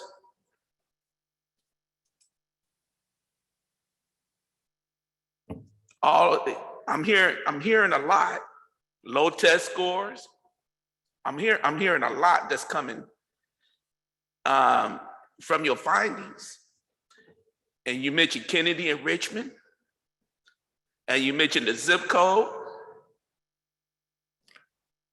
There's a lot that I'm hearing that's coming, from your presentation. And this is real serious, what I'm hearing. And this is really bothering. Good sir, do you have a question? Yeah, the question is, why we got the good old boy system? I mean, did they say anything about the good old boy system? I don't think it's unusual for administrators to want to recruit people that they know would be great for a job. But I do think in a system that is, you have unions and you have processes, I think that the way in which people are hired and the processes that they go through, I think they have to be standardized. For example, it is not unusual that union would sit on an interview. That's not an unusual thing.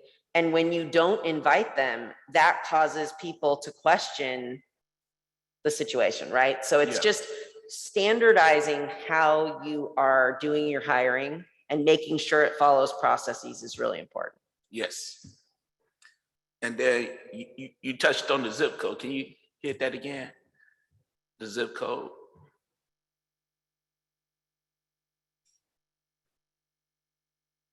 Sorry, what was the question? You talked about the zip code. Yeah. Based on how the zip code, according to the area you come from. Mm-hmm. So one thing that was that you could see in the data that I presented is that there are some significant differences in the outcomes for kids at Kennedy and Richmond in juxtaposition to other schools in your district. And I think the important thing is that is not unusual, but how you address that has to be different. You can't, equality isn't going to work. Equity means giving those particular people more.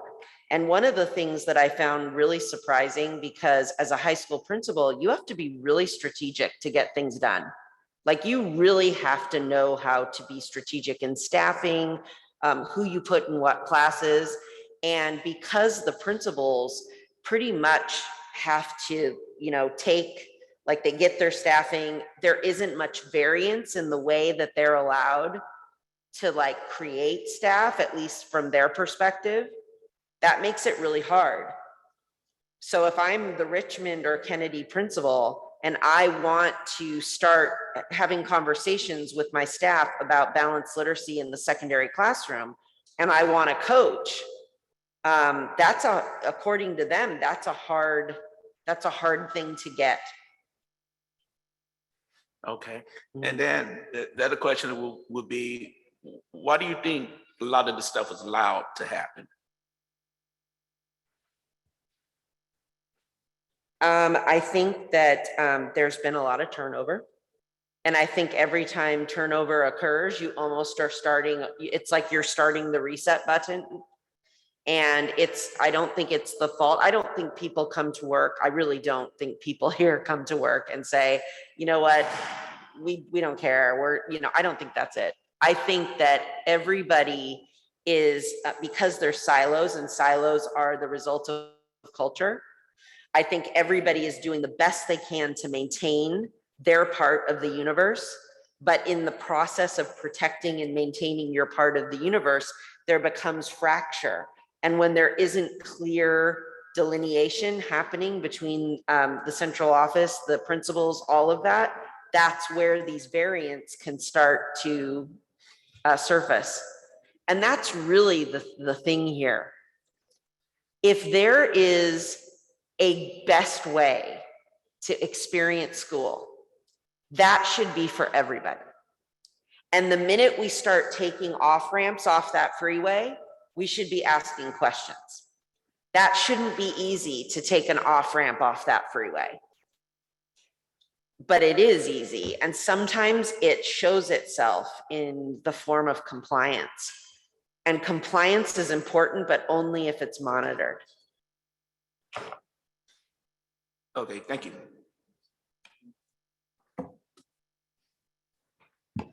Thank you so much for your presentation. It's very robust. Can't believe we're only halfway. Excited for the second part. My first question is just around the data you used. I was just wondering why, or if you used also local indicators that are used at schools for data, like for example, AR, AM, Writers College, right? Obviously, I saw you used a lot of Sbac. Did you also look at local indicators?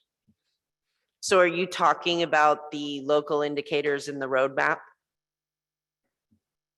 Gosh, now you're testing me. I don't know if they're in the actual roadmap, but the Okay, local yeah. indicators used at the schools by educators and even principals, right, to see where students are. Yes, so what you're gonna see in an upcoming finding is that the reason I did not rely on that data for this presentation is that the local indicators were named, but I could not find evidence of execution of certain monitoring of those local indicators. And I'm actually going to show you that in your roadmap, LCAP, SIPSA. Yeah, so that's why I did look at suspensions and expulsions, but I'll be honest with you, I didn't put that data up because I think sometimes that data is the product of certain circumstances, other circumstances that are happening when schools aren't staffed or there's any instability or, you know what I'm saying? Yeah. Got it, thank you. And then I was wondering, in your full report, will we also see percentage of free and reduced lunch comparison by site? Or is there a reason why that was omitted for the presentation? I was just curious about that because we use that obviously as a big indicator. Free and reduced lunch? Yeah, so I looked at, so on some of the slides, you'll see over on the right, you'll see low income. You have pretty high percentages of students who would fill out free and reduced lunch cards in certain school clusters. But the reason that I didn't say a lot about that in this presentation is that there are stark differences between the clusters in the way that kids are experiencing schools. And so so the data that I showed you between the like subgroups, the racial look between subgroups, I felt told the same story because you have these concentrations of kids across the clusters that are concentrated in, like, it's almost like you're looking at some of the same data.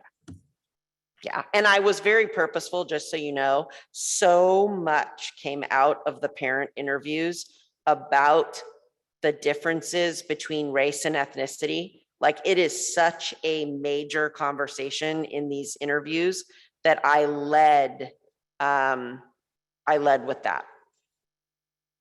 Okay, thank you. Yeah.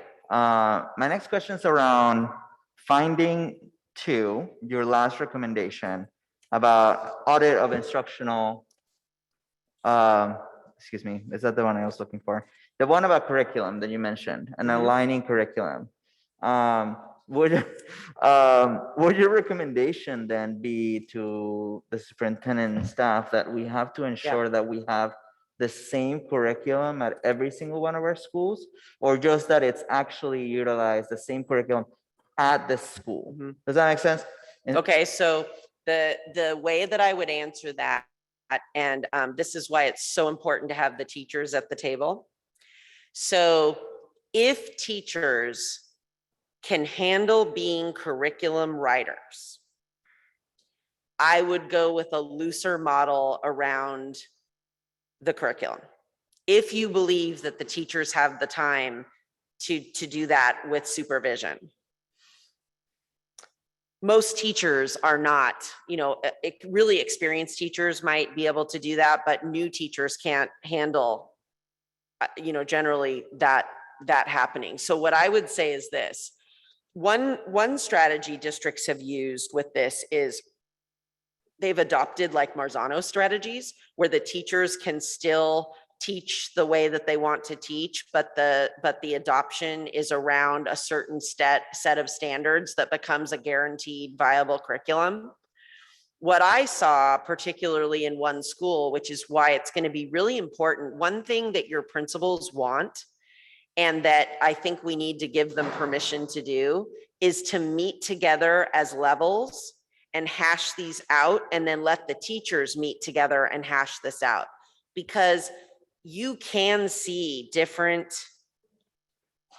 difference between the Engage New York and the My Math, they're worlds apart in what the way that they're presenting.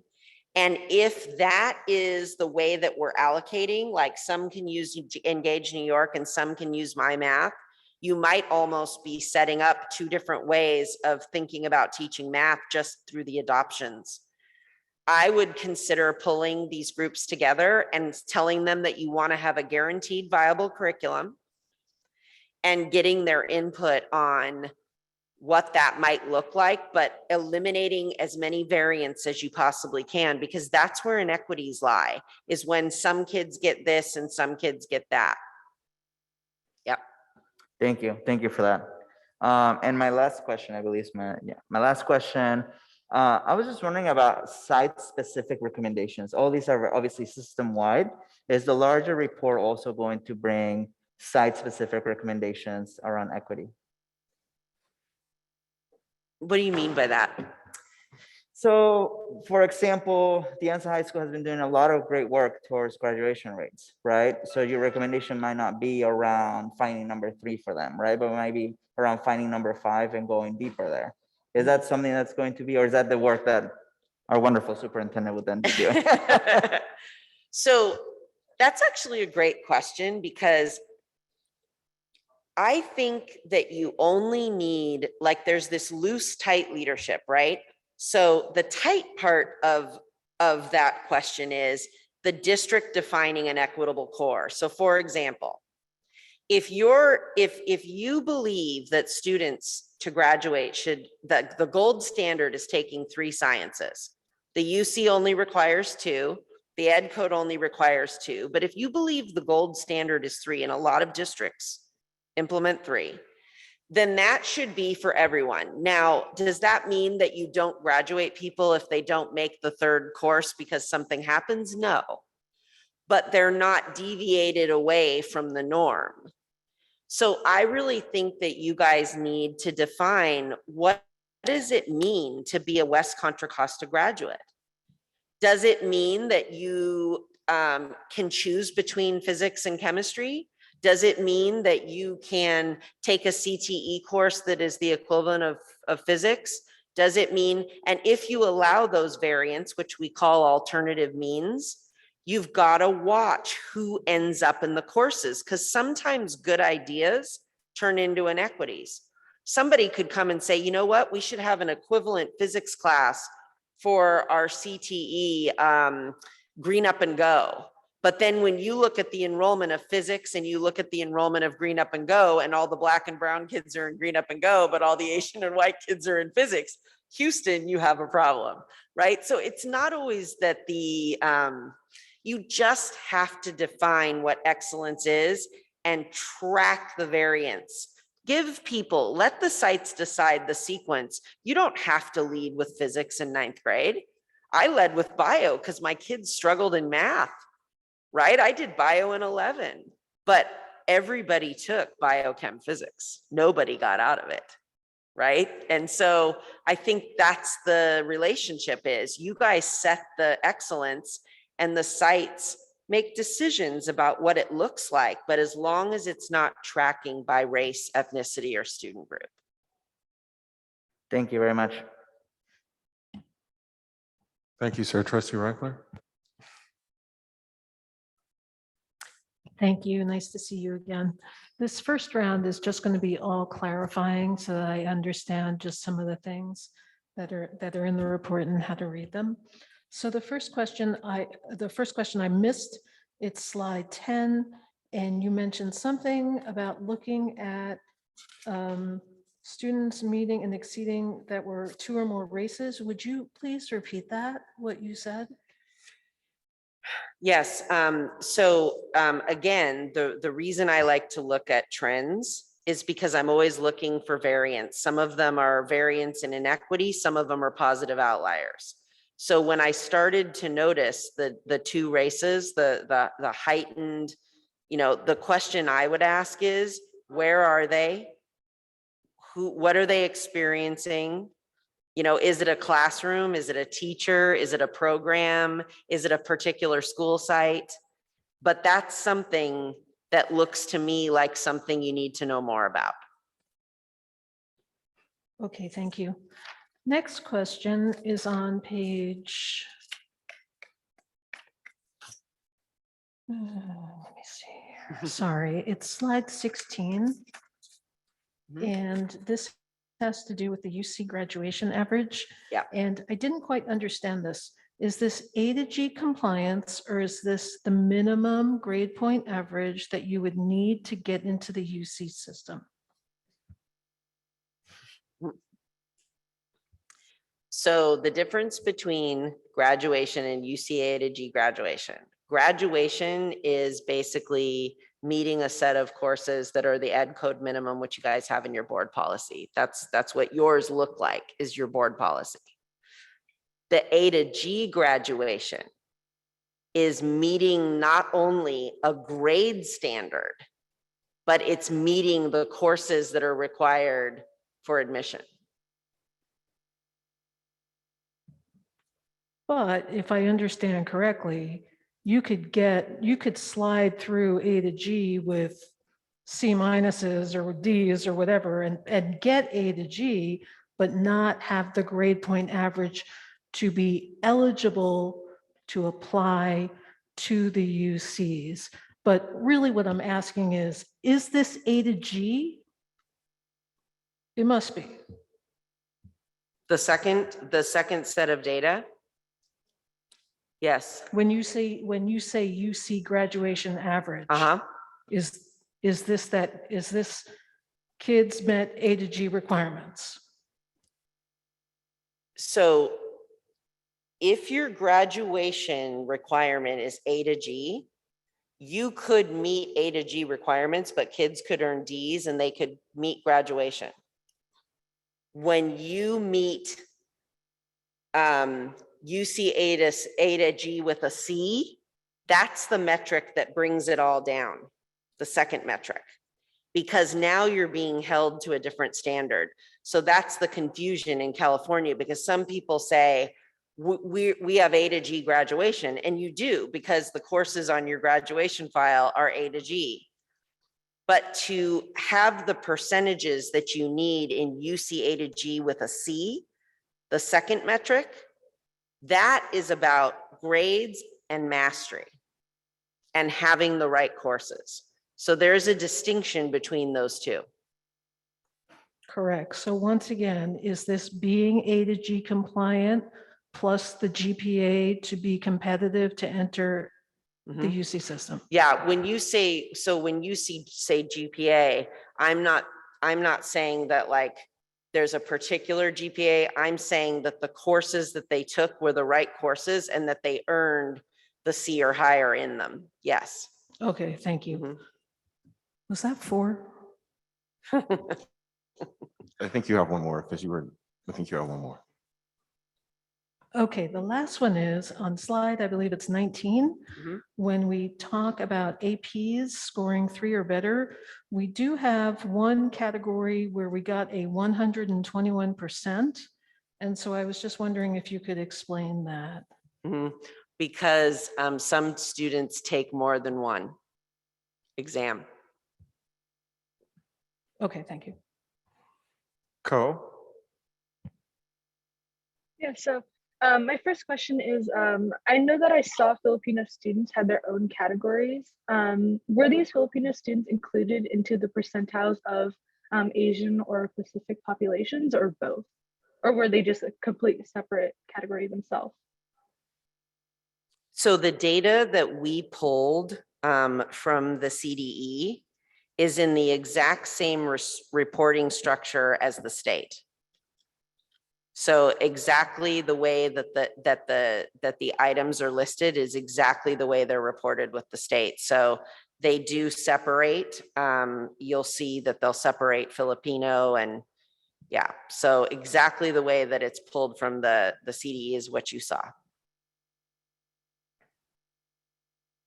But were they included with the Asian or Pacific Islander populations? I don't really understand. Like, I understand that they're in their separate categories, but are they in the percentiles for Asian and Pacific Islander populations? I'm not sure that I know what you're asking me. I'm going to go to the PowerPoint so you can be more specific. So let me go to the data and point to me at what it is that you are, because I'm not sure what you're asking. So, oops, I can't move there we go.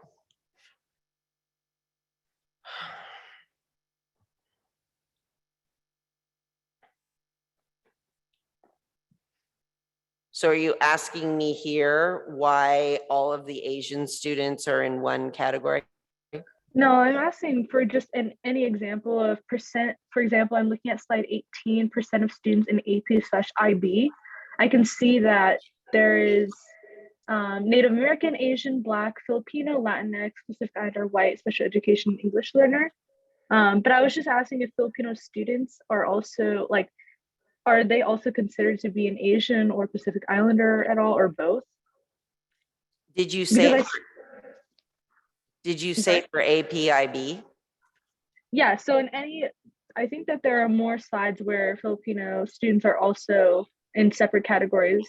But I was just asking if Filipino students are, if they are considered in Asian percentiles, Pacific Islander percentiles, or both, or just they're in their own category. So on a lot of these polls, so that the data was digestible, we took, so sometimes you'll see bar graphs and sometimes you'll see charts with data. So in this particular poll, the data across the board was pretty significant, except for under Native American, you see some NAs. In the bar graph data, if there was, if the numbers weren't significant across the groups that we looked at, then we put in certain groups. If you want me to send you the Excel file so you can see the like all of the data, I'm happy to do that. Yeah, I'm just asking if Filipino students, were Filipino scores or percentiles also included into Asian or Pacific Islander percentages? For example, since I see that Filipino is 40.9%, are they also included into the Asian population where it's 44%, or Pacific Islander, which I see is smaller than the Filipino population percent? Do you mean number of students? Yeah, so percent of students. I was just wondering if they were in them. Okay. Yeah, so I have all of the percentage data by student, and I can give that to you. Okay. I don't know the numbers of students offhand based on this slide, but I have that data because I ran it by percentage and by number of kids. Okay. So my next question would be, if a student is being taught at their comprehension skills rather than their grade level skills, how are they being prepared for higher education that might not have the same ideals of comprehension and not decoding? Because I know that was one of the points, comprehension, not decoding, but for a student that is taking like higher classes in AP and such, and they might not have the same grade levels, not same grade levels, but skills, how are they being prepared to pursue higher education? That's actually an incredibly important question that you're asking. So let me answer in two ways. First of all, just because you're implementing balanced literacy strategies in a classroom doesn't mean you're dumbing down the curriculum.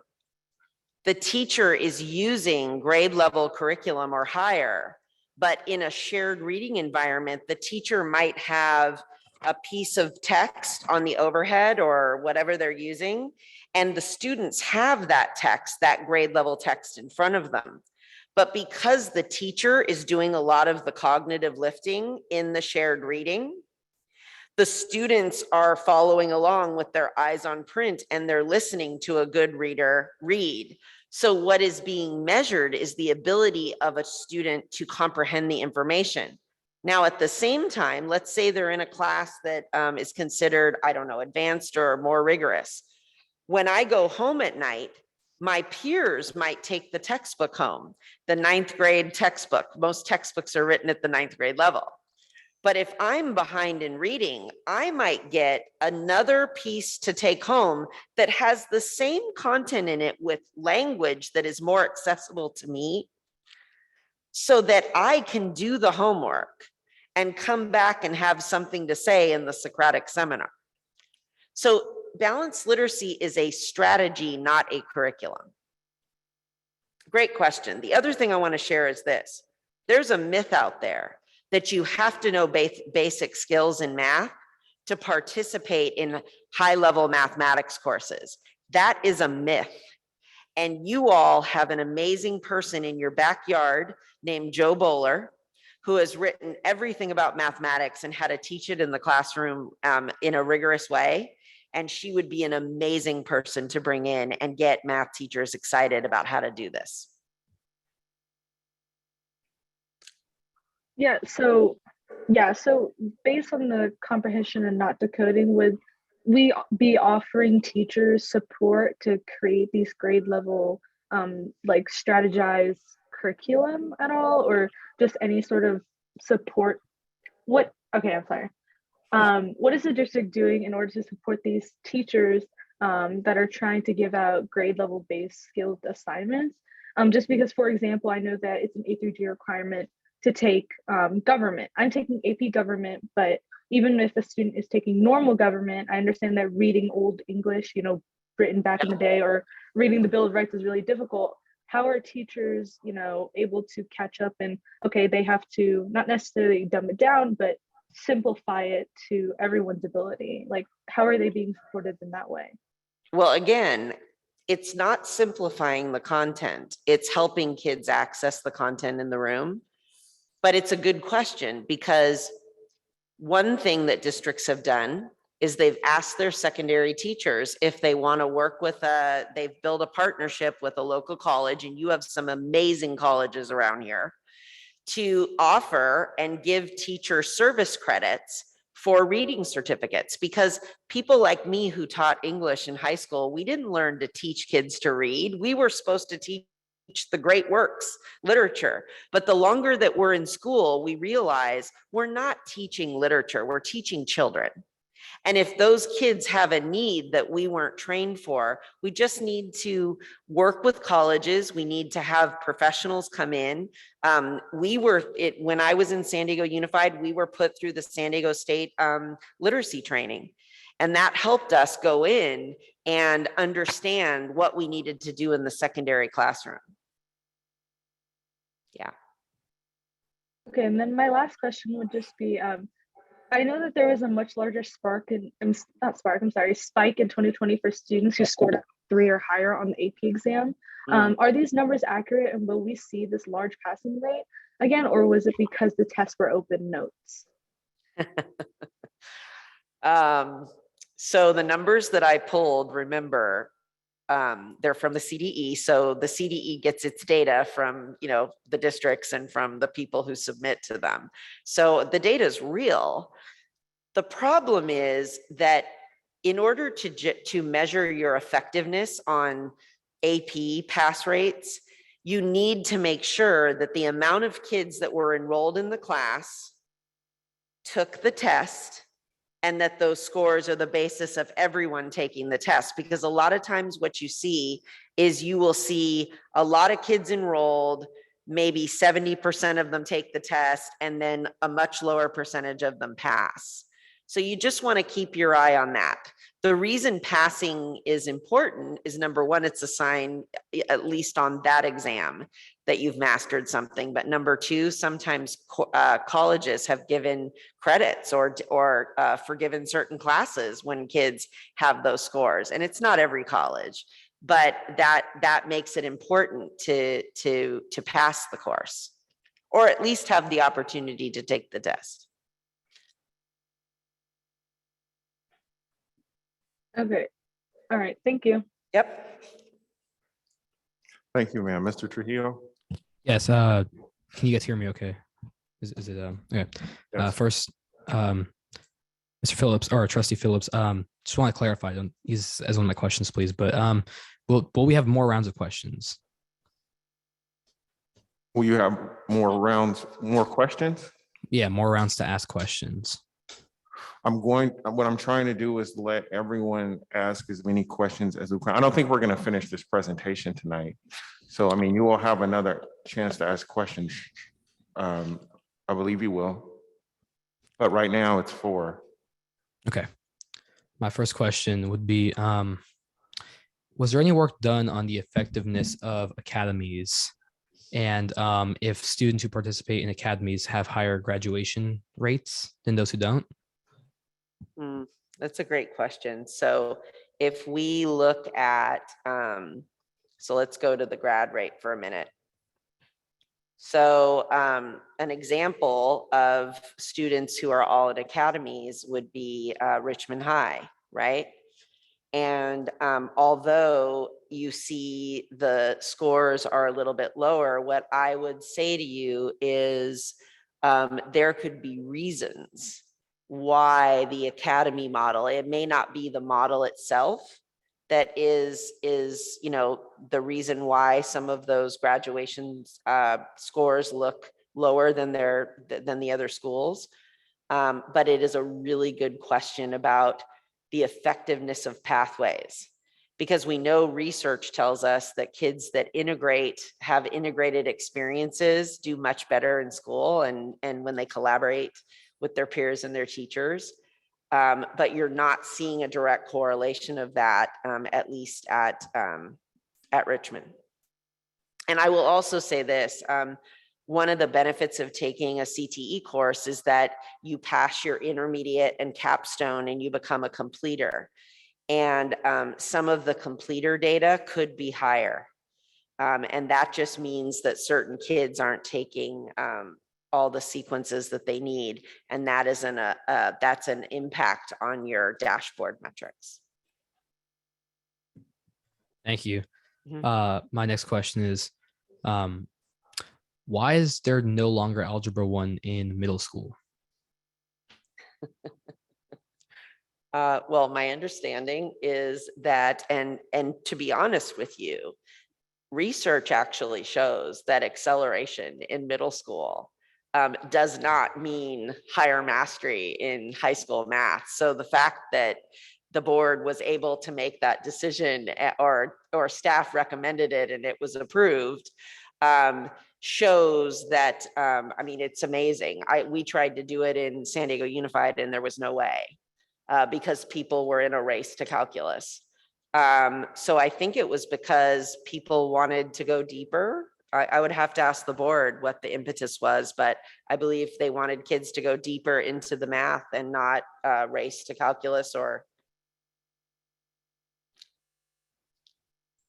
Yeah, thank you. I was just wondering. I always wanted to know. My next question is, were students surveyed on? And you mentioned something about phones. Which I want to bring up.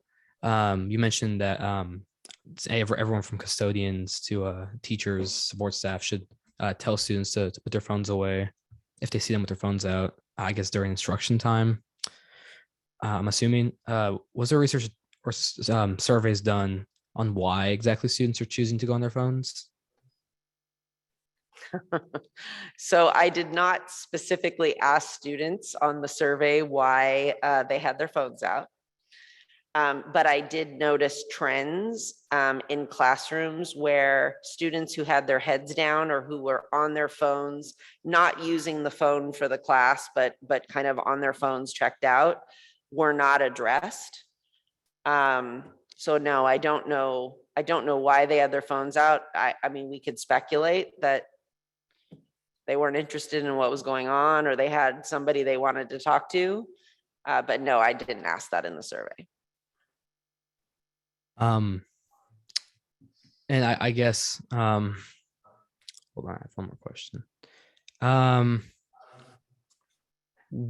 What is considered higher level math? So we looked at, let me go to that slide.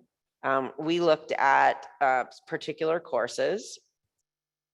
So pre-calculus, calculus, a higher level of AP or IB, a college course. Those were what we considered higher levels of math. So for example, if a student took algebra over the summer and started geometry in 9th grade, and we saw certain kids getting into the 3rd year of math in 10th grade, we pegged that, even though we knew that in 11th and 12th grade, they would have access to these higher levels of math. Okay, thank you. Mhm. Thank you, Mr. Trujillo. So my first question is, and I'm going to give you a little context. You have a slide that says no opt-outs on learning. I like that slide. That's for students, no opt-out on learning for students. Mhm. My question is, should staff be able to opt out of professional development? Should there be opt-outs for adults in learning? So I'm going to answer that with my principal hat on. When you build a culture at a school and the expectation is that you're all learners, I would say there should be no opt-outs on professional development. Thank you. Now, I just want to say one thing though, in this COVID circumstance, I do agree that the option of virtual PD until they're fully staffed should be on the table. But if COVID wasn't on the table right now, I would say that we're all learners, lifelong learners, and we can all continue to learn something, and that should be part of the experience of everyone at the school, the staff, the students, the administrators. So your answer is that staff should not be able to opt out of PD? Right.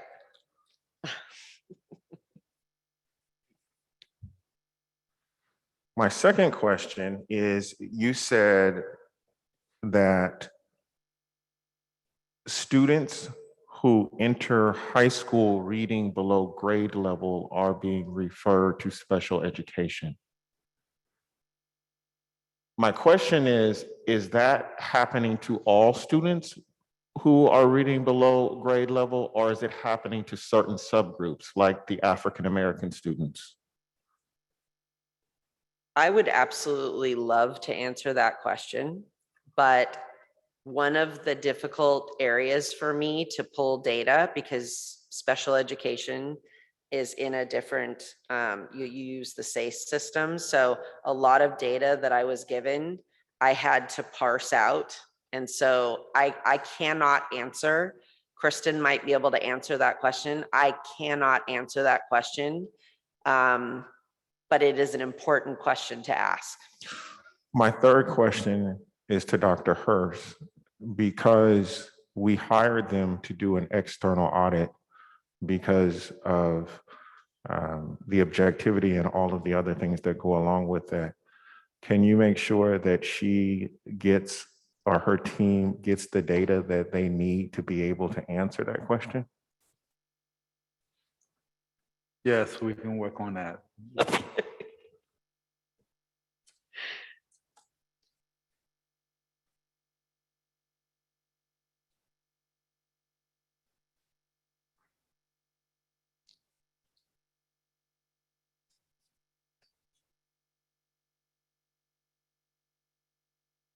My last question is,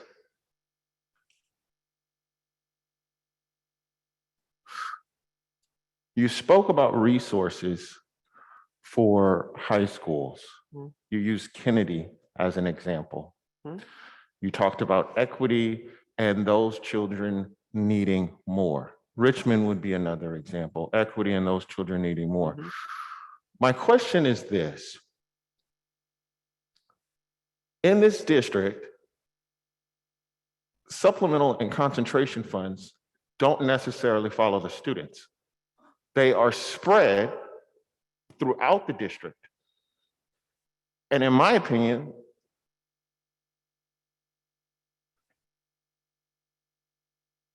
I will save my opinion, but they are spread throughout the district.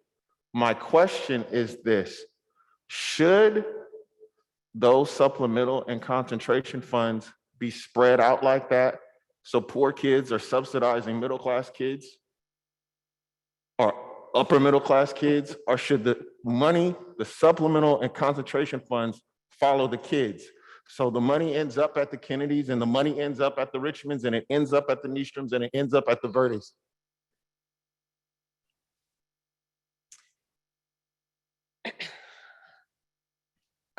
I think a base allocation should be given to sites, a set base allocation.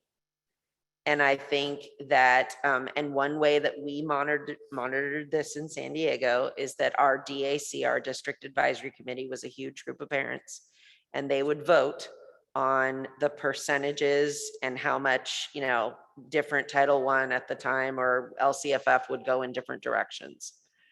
What I would say is this: there is definitely evidence that there are additional resources being given to certain sites. For example, the Internationals program at Richmond appears to be additional FTE for the piloting of that program.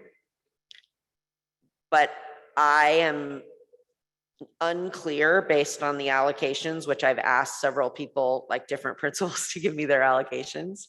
I am unclear if the second layer of funding beyond the base layer is actually not only following the student, but whether or not schools that are entitled to more based on need and free and reduced lunch and all that other stuff, I can't say with certainty that that's happening equitably.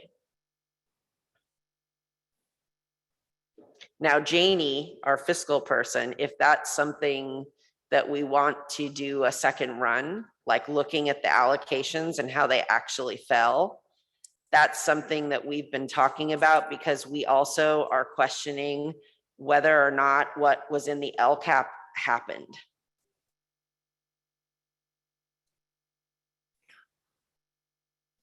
Thank you very much. I've asked my four. Board, it is now 8:54. I don't think it is realistic that we are going to finish this presentation this evening.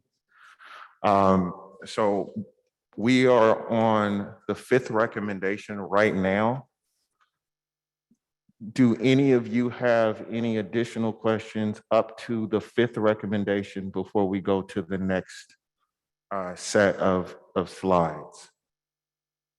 Okay, so what I'm gonna ask, and I don't know how many more of the recommendations we're gonna get through tonight, but I'm gonna ask you to be succinct if you can. Please try to be succinct. 4 questions up to the 5th one. And then when we're done, we will go on and see what else we could get covered this evening. And Trustee Smith-Folds, we're starting with you. You talked about the best way to experience school in our district. As a Black student, ESL student, special education student, or a Latinx student, where is the best way to experience school in our district? You know, I did not visit every single school, so I don't know if I could say with certainty, because you have to feel culture. Like when you walk on a site, you have to feel. It's not just about the outcomes, it's about the way the site translates. I can tell you that the way that parents at Madera talked about their school, every single family in the district should feel that way. Okay, and then where does or should technical training fit into this presentation? Should our trade schools, like where should we fit these in the presentation? Is this a focus that the district needs to have on our technical and trade schools? How does that fit? Or where would you fit that best in a presentation like this? So if you're talking about, are you talking about alternative options or your pathways being integrated into your instructional core? I think I'm talking about how do we as a district implement trades as part of our overall view of what we want kids to have when they leave and graduate from our district. So we know that especially at the high school level, that what pathways do, what the world of work does, is it is a method by which you can engage students back into the instructional core. The problem is when those pathways exist separately from the instructional core and they're not integrated, they're just pathways. I suggest that you look at the West Contra Costa community, and your workforce board should be able to tell you what are the high wage, high skill sectors and job demands in this region, and how do you look at the alignment of your pathways against the high wage, high skill sectors. And which high wage, high skill sectors are you going to put in each school and integrate them with the instructional core? Because we do know the world is moving so fast, we can't even predict the jobs that are going to be out there when these kids graduate or future kids graduate. But what technical pathways do is they teach them skills that are transferable into anything that they decide to do. And so I would really be discreet about what you selected, work with the principals, the teachers, make sure that the things we're offering, they can stay and work in their local community, or they could go to college, that they have choices. Thank you for that. And then 2 more questions. What do we say to teachers and principals who are listening to this and thinking, oh my gosh, look at everything that's about to be put on my plate? So I do think that if I were a principal listening to this, I might be sort of semi freaking out, because you know, I could see that. I could see the principals being like, oh my gosh, you're kidding me. I'm not even fully staffed and we're talking about balanced literacy. I think what has to happen sooner than later is that we have to slow down what's happening to impact the ground. So for example, just calendaring everything that's due in all the departments and stopping the push down of emails and information, but getting it all together in one place and making sure that the principals aren't peppered with a lot to do all at once. Those systems are going to have to simultaneously be developed while you're still pushing and defining the instructional expectations, which we know what happens in the classroom is the most important thing. Thank you. And my last question is, I do want to try to get some clarity around the issue of, if I am a Filipino student taking an IB course, right? And then would I, as a Filipino student taking the IB course, would you see my pass rate under Filipino and under Asian, or would you just see my pass rate under Filipino? Am I duplicated in both parts? I see what, okay, so that was the question from earlier. Okay, so my understanding is that you are reporting out based on what you are declaring. Okay, so for example, if I have a student who is African American and Caucasian, but my student checks on their on the box, they check just Black, then they're only going to be seen in the Black category, not in the mixed race or 2 or more races category. So if I'm a Filipino student and I check Filipino and not Asian, then you will only find me in the Filipino category. Is that accurate? So I believe so, but I think that the chief technology officer would be a better person to get granular on that, because I do know that when parents enroll like English learners, that they are declaring, multiple things on certain forms. So I think we probably need to ask someone who is who knows the minutia of the reporting for state and federal. Okay, thank you. Those are my 4. Christian? All right, thank you. Thank you.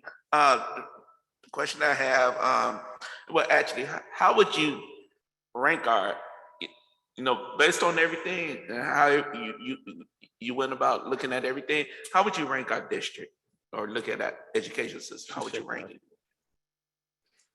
I haven't seen enough comparative data across like the forecast 5 data that Janie started to share with you is the closest thing that I've seen to anything that I could ever start to rank.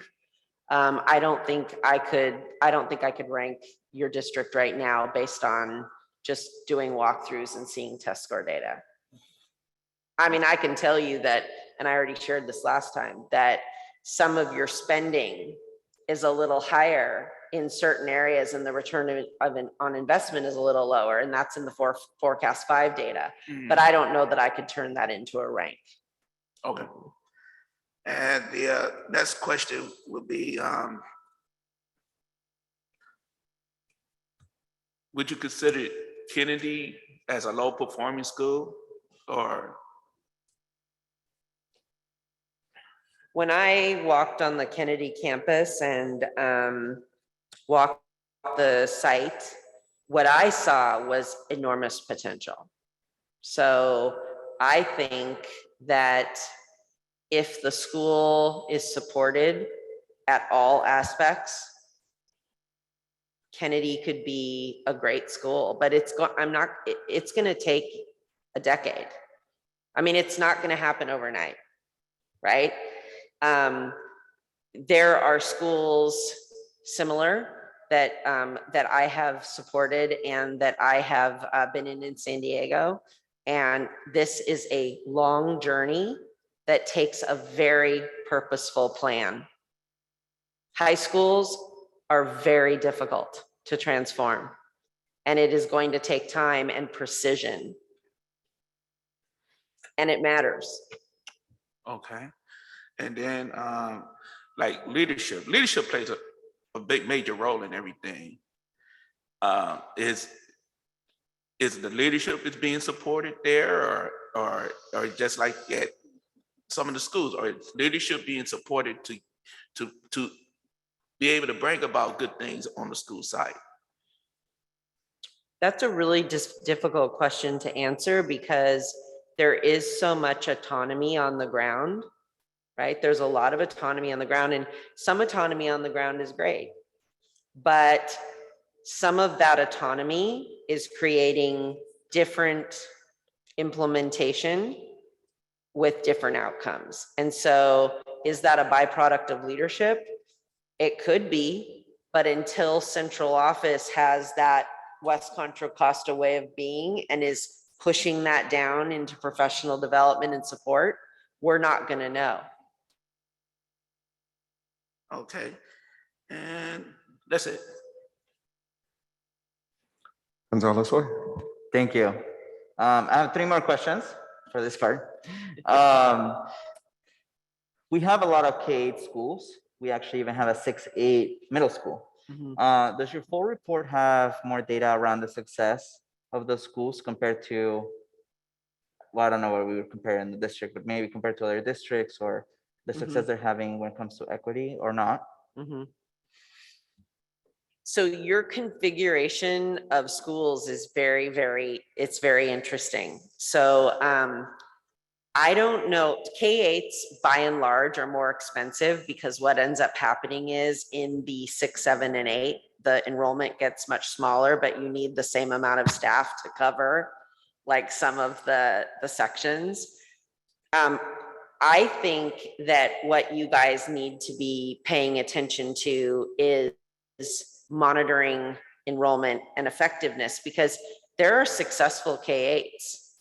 As long as you don't see that attrition at the top and then the FTE, you need to give them more staff. I can't speak directly to whether or not I would say based on the data that a K-8 is more or less effective.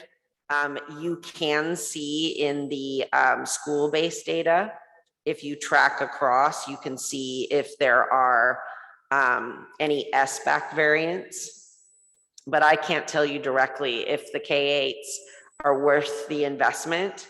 I will tell you though that whatever strategy you implement, there are decisions being made right now on the ground. I'll give you an example at Pinole. So the idea, I think, at Pinole is that 2 district schools are sharing the same site, and that the Mandarin school at Pinole is going to go to 6th grade. Well, because there's uncertainty about whether or not the Mandarin school goes to 6th grade, whether they're going to go to 7th and 8th grade at Pinole Middle, you have all this concern and worry and friction at Pinole Middle that I think is going to come to a head if someone doesn't go in there and, you know, work through that situation. Thank you. So my next question is kind of in the same trends as what Trustee Smith-Folds was talking about. How do we balance the urgency of wanting to change our system long-term with our what we're currently experiencing, which is really, we're going fire to fire, right? I mean, everybody's burnt out, right? No, everybody's working harder than they ever had to work before in education, right? You made a comment about like teachers that have time to create curriculum. I can't imagine any teacher right now has time to create curriculum, right? So how do we balance the current state of our educational system with wanting to change the system long-term?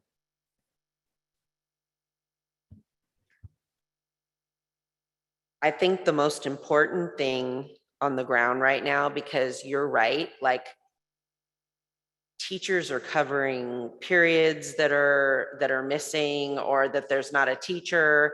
I don't know if this has changed since I was here last time, but there was a principal still teaching a class. There are stressors on the ground. There's a great book out there by Sean Covey called The 4 Disciplines of Execution. And what it tells you is this: there's always a whirlwind, right? Like everybody's always in a whirlwind. Education is a whirlwind. COVID is like a tornado, right? It's not a whirlwind, it's a tornado. What I think you've got to do is focus on what matters, which is getting those schools staffed and relieving that tension. And I had suggested, and I've suggested it to executives that I've been around, that why can't people work from the ground? Right now, why can't it be all of us in? I don't mean like executives teaching classes or doing that, but physically being present on the ground to relieve some stress, working from a different office, or like that's a bandage. That triage needs to happen. But the way to slow the whirlwind down is to start to focus. So there's got to be a focus on one small thing. So things are crazy. The way crazy goes away is you start to get precision. So I personally would bandage, triage, try to do everything I can to create stability. But at the same time, I would still be, as a principal, in classrooms, establishing the Kennedy way, the Richmond way, in line with the West Contra Costa way, and really encouraging people, look, we're going to stay the course.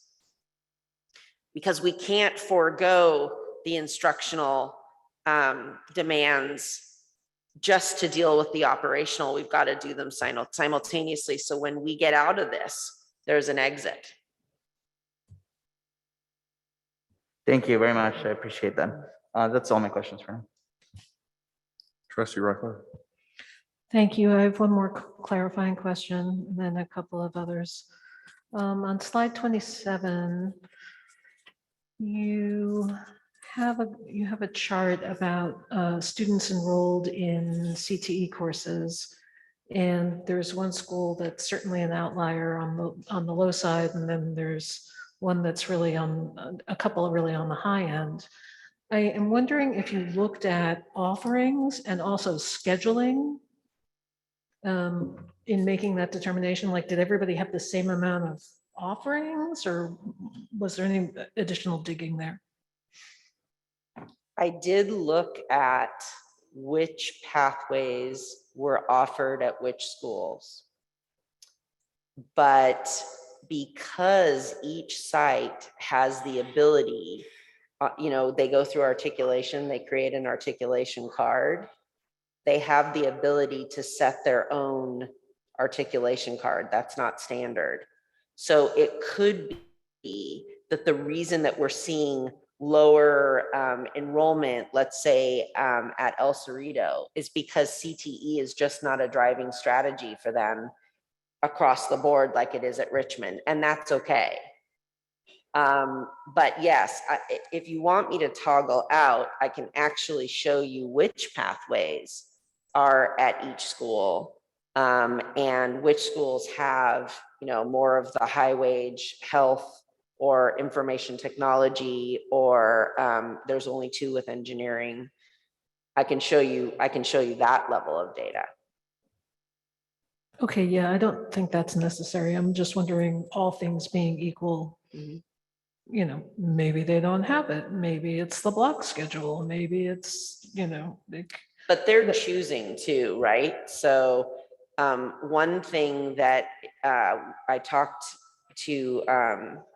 one thing I asked at the meeting yesterday for Kennedy and Richmond's redesign is, does the district decide, if somebody can have a pathway, or is that something decided by the principal?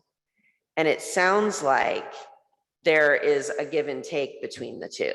So yes, if El Cerrito wanted more pathways, it seems like they would have to go through a process. They couldn't just decide it, but I'm not sure whether they made that decision or whether that decision was limited by central office. I don't know.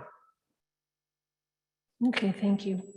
I also wanted to talk a little bit about silos. And I noticed it here too. I just thought it was, I think, I'm not an educator, so I don't know, but I thought it was just something inherent to education. You're a teacher, you're in a class, you spend all day with them, your opportunities to collaborate may not be as free as if you were in an office. Is what you see here different than in other places, or is this inherent in education?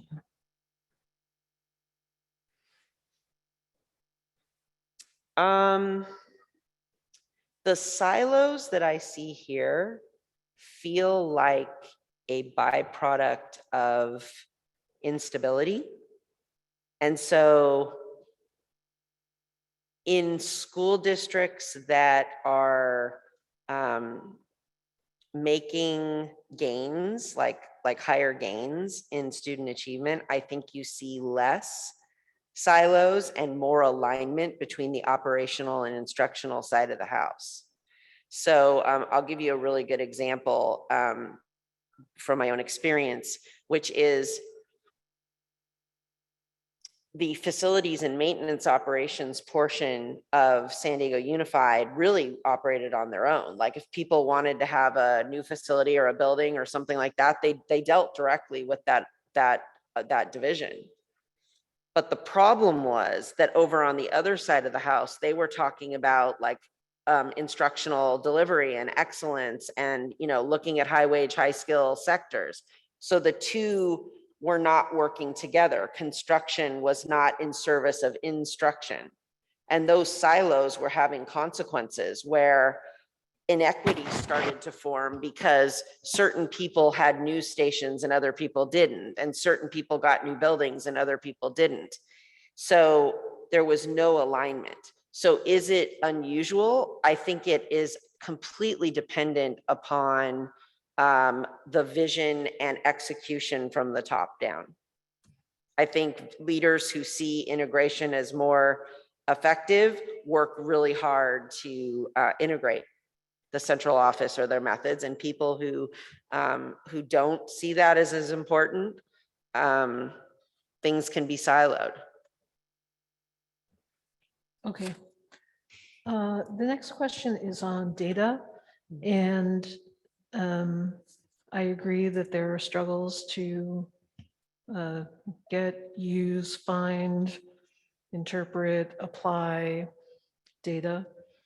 Is it different in other places? And if so, how? And if districts were involved in transformational change of data, just some thoughts on that? So I've done a number of audits in California and elsewhere. And I have also supported a lot of districts with principal coaching. And the inability to get data sets here is extremely unusual. What's happening here is extremely unusual. From my experience, there are some basic, and what I think it is a byproduct of is, in order for the data and technology department to have things that are useful to the people in the system has to get clear about what it is that they want to see. So, and I made this recommendation. It would help if the board decided what the most important metrics were, and those would be aligned to the LCAP, to the SIPSAs, to the strategic plan. And then those items would be in the board reporting structure, so there was always check-in. Then those data sets would become so important that they would be pre-built reports that could be queried at any time. Okay, you are speaking to the choir on that. Okay. I'd also like to ask about oversight on instruction was something that you mentioned. What does that look like to you, feel like to you? What might that So I think that you've made an investment in executive directors that supervise the principals, and I think that's wonderful. I think that's exactly, the principals need to have somebody that they can that can be their mentor and work with them one-on-one. But I also think that if those executive directors are spinning 30 things in the air, they're not going to be effective at the most important thing. And I think the most important thing right now, if we weren't in COVID, I'd tell you the most important thing for the executive director to be focused on is instruction. They should be in the schools as much as possible, walking alongside principals, helping them create conditions that teachers and students thrive in. I also think right now, because of the conditions with COVID and what's going on in the schools, your principals need one-stop shopping. They need to be able to pick the phone up, tell the executive director what they need, and that executive director should have the full power to deploy resources immediately to those principals. I would not normally say that is what I would want the executive director to be doing, but right now, one-stop shopping. And I think the executive director should be able to come back to the Ed Center every day and say, this is the situation in this school and we need a resolution. And there needs to be creative ways, because these principals can't keep teaching classes and teachers can't keep covering sections. And also, I think there are 2 slides that you had that I don't. One of them, I think there was a slide on the governance handbook. That was Trustee more. Reckler, that's actually it. We need to go to the next person. oh, I'm sorry, I can't hear you. Would you say that again? I said we actually need to go to the next person. Okay, if you could just provide that, I appreciate it. Thank you. yes. Thank you. Co? Yeah, so I would just like to clarify, when I believe it was Trustee Gonzalez who I asked, what was the criteria or who fell under special education? You said that it was someone who didn't meet the English requirement for their grade level. Was that what you said? I just want to clarify. I didn't, can someone, I didn't get that. Okay, can you hear me now? I can, but I'm not getting it all. Okay, I believe it was Trustee Gonzalez Hoy asked about the criteria or who fell under special education. I believe you said that there's something along the lines of someone who didn't meet the English requirement for their grade level. Is that what you said? Just to clarify for that. Are you asking me if students who didn't read at grade level were referred for special education? Yeah, I think I heard that. I wasn't sure if I caught that correct. Yeah. Okay. And so how can data that is presented, like for example, in this chart, it says special education, how is that necessarily fair to those who are, identified as special education? For example, when we said, or when we were discussing students who put in that they're Filipino and identify as Filipino, that is accurate to them. But how are we going to categorize students that don't meet a certain requirement as special education? And for example, in a chart that I saw, I believe it was for, percent of ninth grade in algebra, I saw that there was a big number of special education students. However, those students are not excelling maybe in English, but they could be excelling at math. I don't really understand how they're necessarily accurate to special education, the population of that.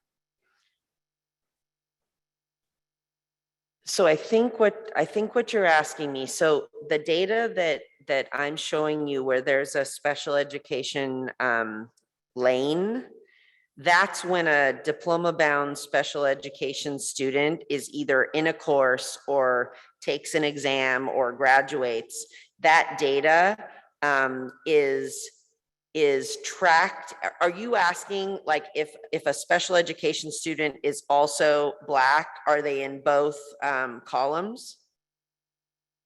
No, I was just asking if the student does not identify, or whenever they're filling out form that they possibly don't put that they're in special education, but they're put into that category, how is that accurate or fair to students who actually do identify as a special education student?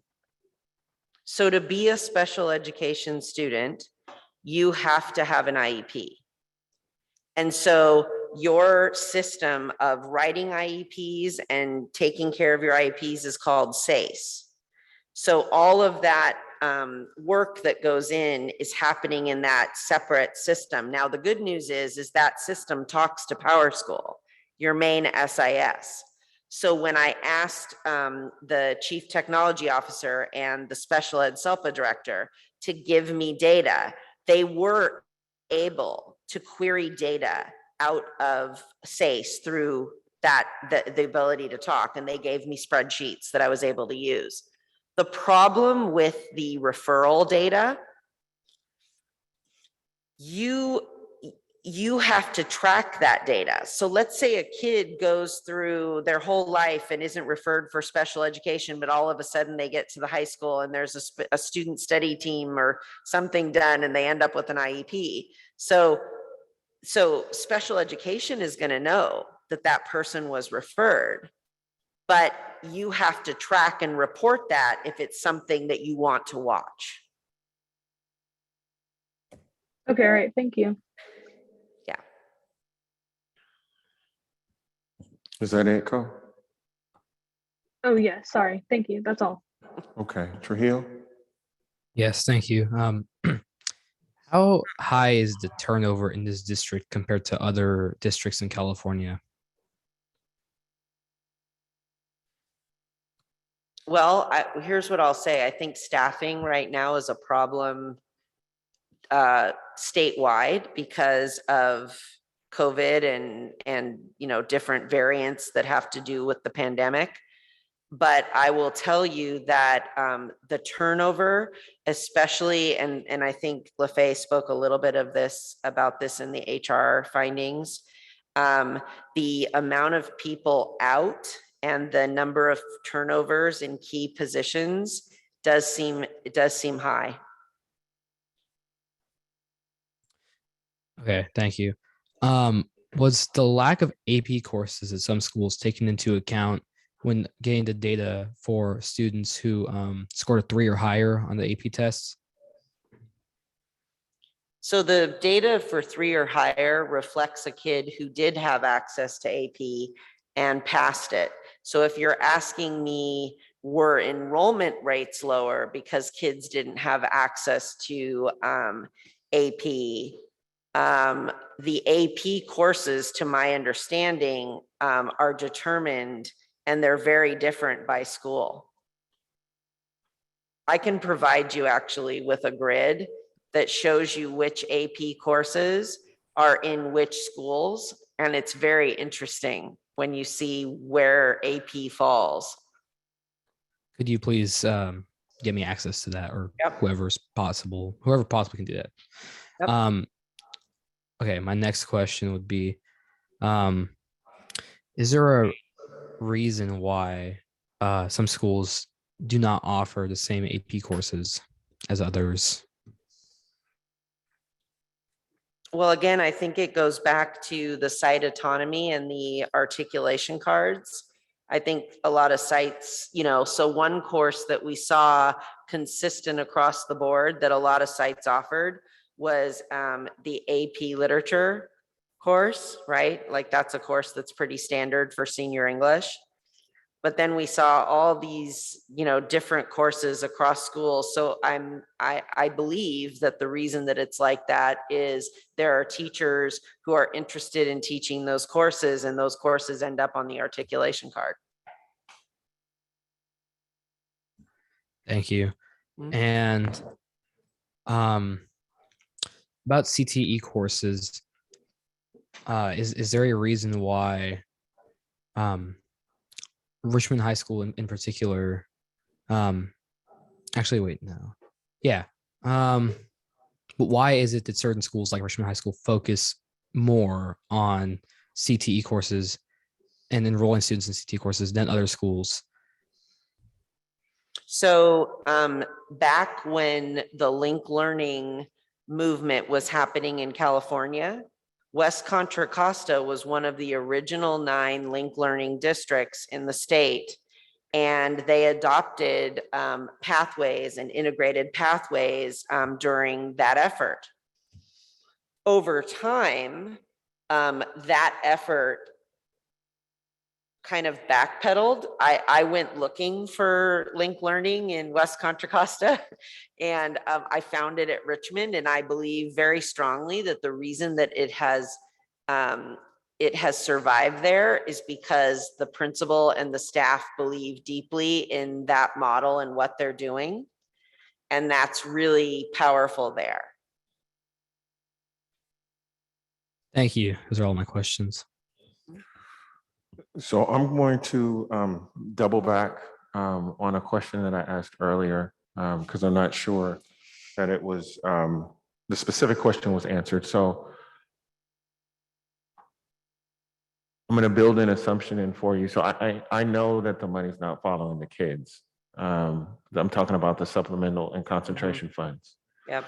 So my question is not, is it happening? My question is, in your opinion,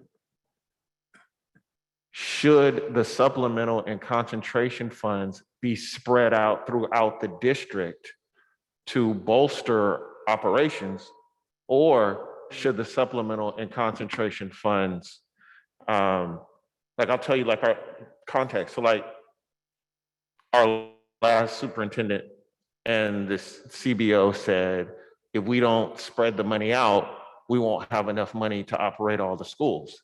So we have to spread the supplemental and concentration funds out. Is that what you are supposed to be doing? Or is that money supposed to be being targeted to the ELs, to the low income, to the foster youth? And then what they would say, so more context, so what they would say is, well, there are low income kids at every school, so it's okay to spread it out. What is the right way to do it?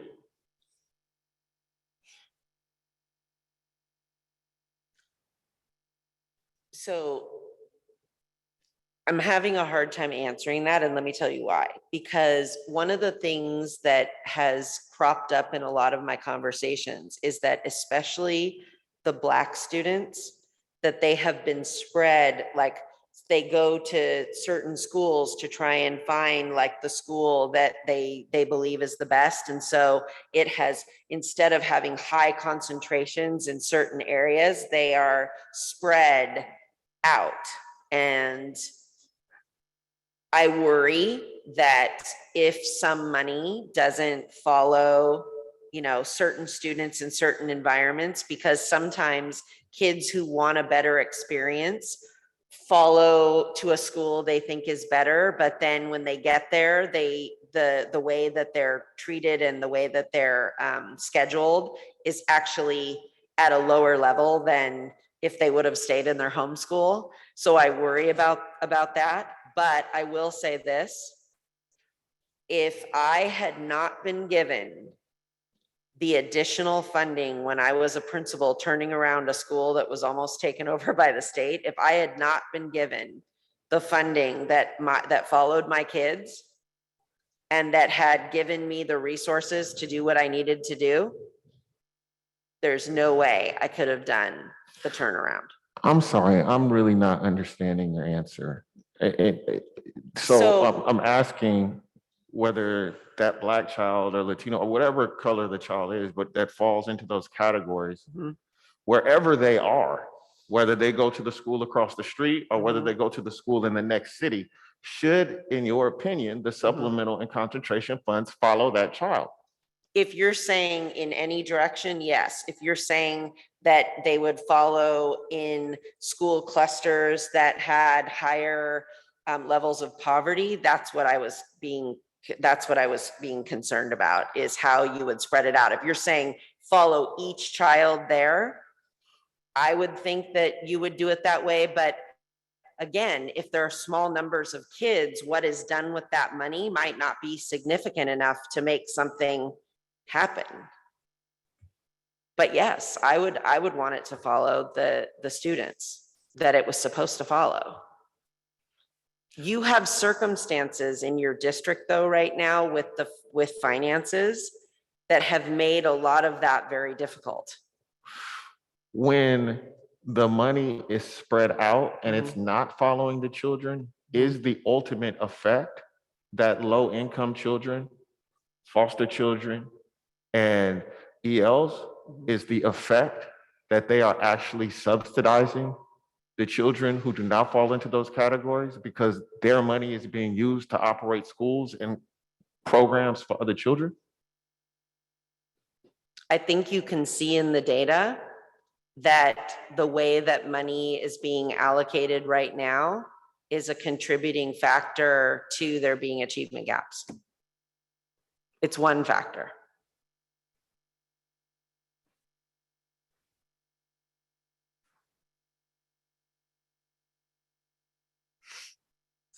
And just so I understand in my mind, and it's a factor because instead of the money being targeted to the children who it's supposed to be for, it's being spread out. And that is causing the equity gap. Are some of the equity gaps? Is that what you're saying?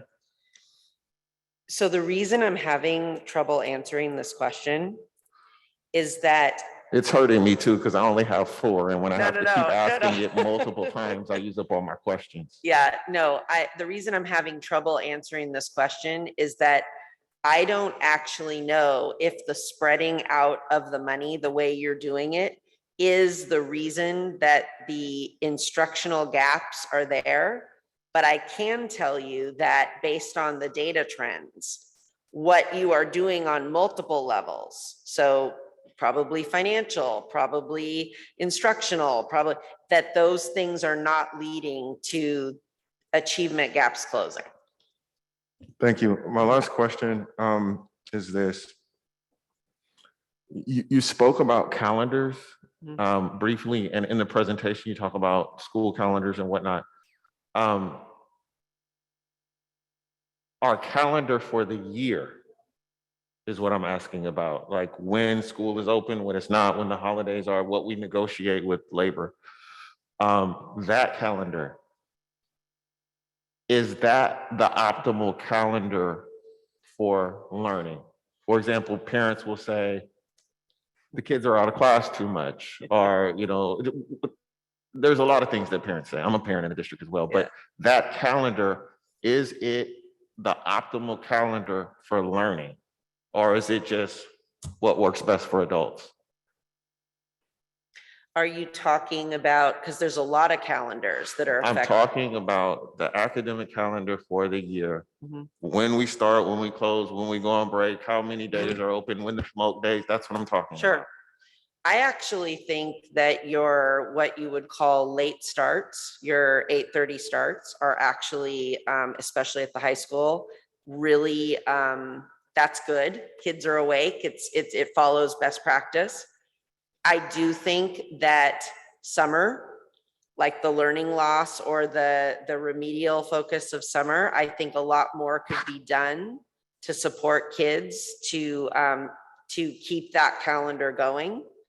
I think it's not ideal for kids that struggle. And I also think that because certain kids aren't getting what they need in the school year, they're falling further behind, and then they have to remediate certain courses that they're failing. So in terms of a calendar, I think it's great when the middle college calendar steps back and starts at the same time as the college. That's a wonderful thing that you guys have done for the middle college. But I also think that that time over the summer could be utilized much differently to catch kids up or close equity gaps. So does that mean, what does that mean? Do you think that our calendar is optimal for learning, or do you think it's not? 6 and 7 period schedules advantage kids that are more proficient. So in terms of, would I move the actual schedule to something that had more concentrated periods or more ability to remediate within the day? I'm not asking you about the schedule right now. I'm asking you about the calendar. But the start and end of the calendar? I will ask the superintendent. Thank you very much. Okay. So board, it is 9:38. We just finished 5 findings, and 7 is the number of completion. So let's see if we can get to 7, and then see whatever questions that we can get out at that time. And 7 will actually get us halfway through the entire presentation. President Phillips, I have a point of order. Yes, ma'am. Are we going to give comments now after we ask questions, or are we going to wait and give comments after we do the last 2 modules, finding 6 and 7? You mean comments on? On the first part, we ask questions on the first part. Or are we going to give comments on the first part? We're doing this like we did last time, like we're receiving information and asking questions. And then we're going to have a meeting where we go over this information with the superintendent. And when those meetings start, it will be more of a discussion amongst us, but we're just trying right now to get the information from them while they're here. So we're not having discussion on this tonight, if that's what you're asking.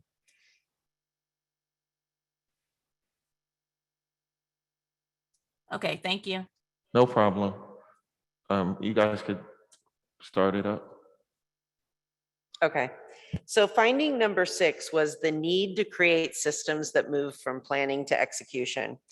And I want to advance the slide, and I'm going to talk a little bit about, we looked at your roadmap 2.0, the LCAP, the SIPSAs. So a lot of hard work has gone into planning in West Contra Costa. The roadmap 2.0 document, the graduate profile, the grading for equity movement, the previous strategic plans, they're all examples of great ideas and the beginning of great vision. The problem is that the ideas in those documents aren't translated into action steps and accountability.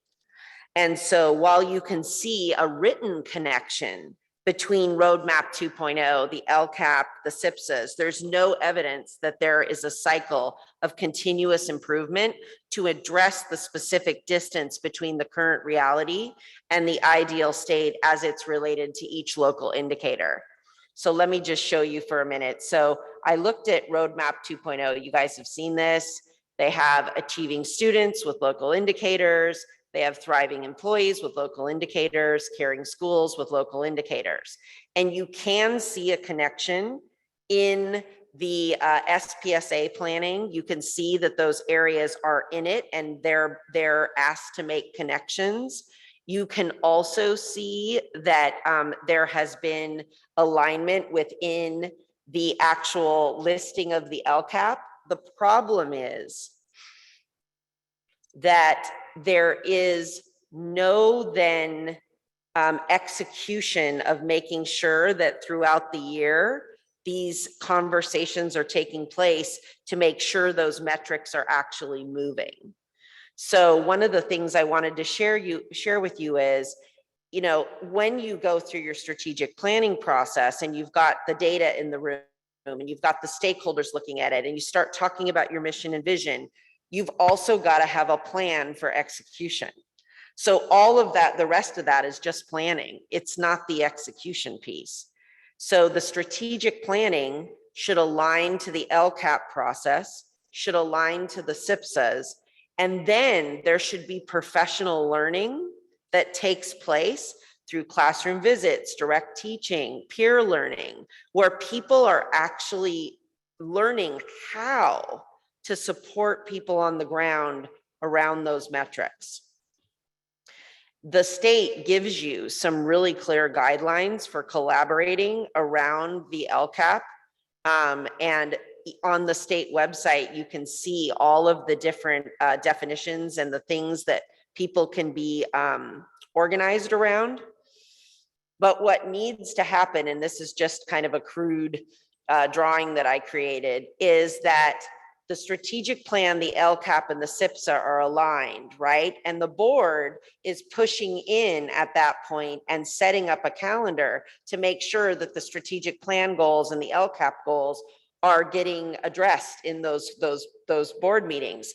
At the same time, the executive directors, the chief academic officer, they're on the ground working with principals, looking at data, formative data to see how close kids are to meeting these goals. And those visits are being collected in running records, which I'm going to show you in a minute, so that there's a constant culture of urgency around, okay, where are we at? Where do we need to be? Who are the kids that aren't there yet? What are we doing? And that urgency is there.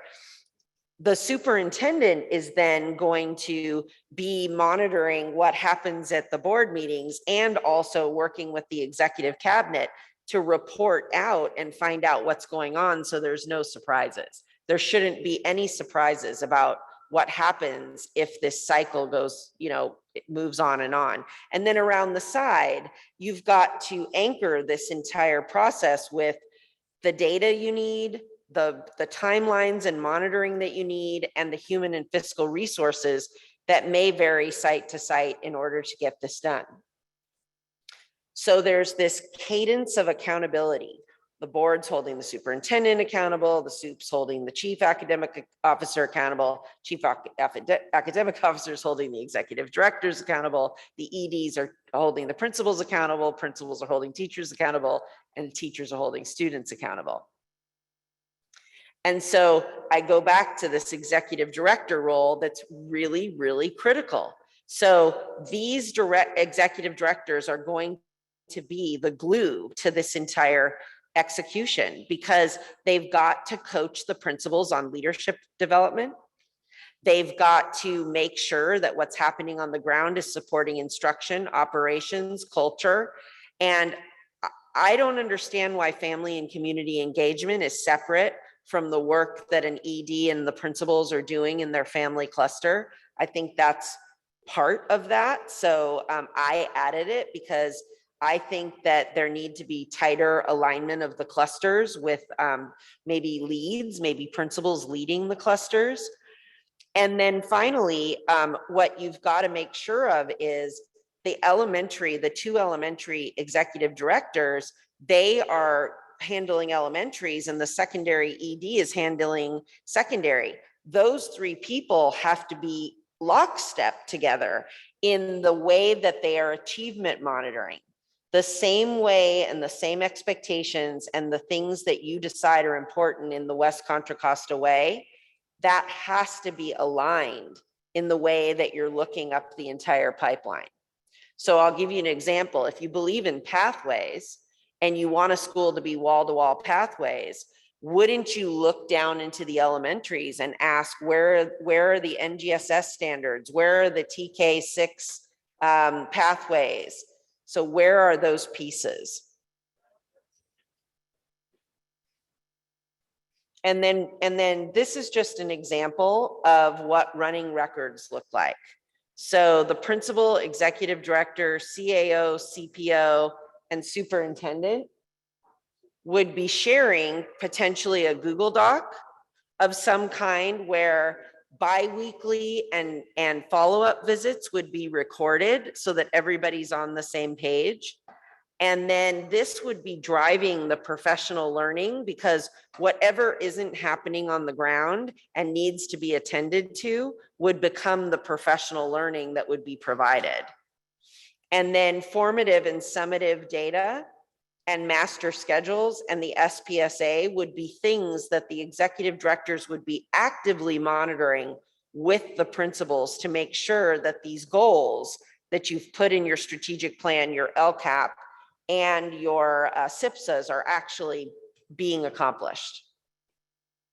The other thing that I would offer, and I popped this in, is there is already research out there about what works in classrooms. So the Hattie research around the metadata they did about which strategies actually work and their effectiveness in changing certain outcomes, that's all in the Hattie research. And this is a really easy and interesting way to look at what are the most effective things that you can do in a school. Where's your bang for your buck?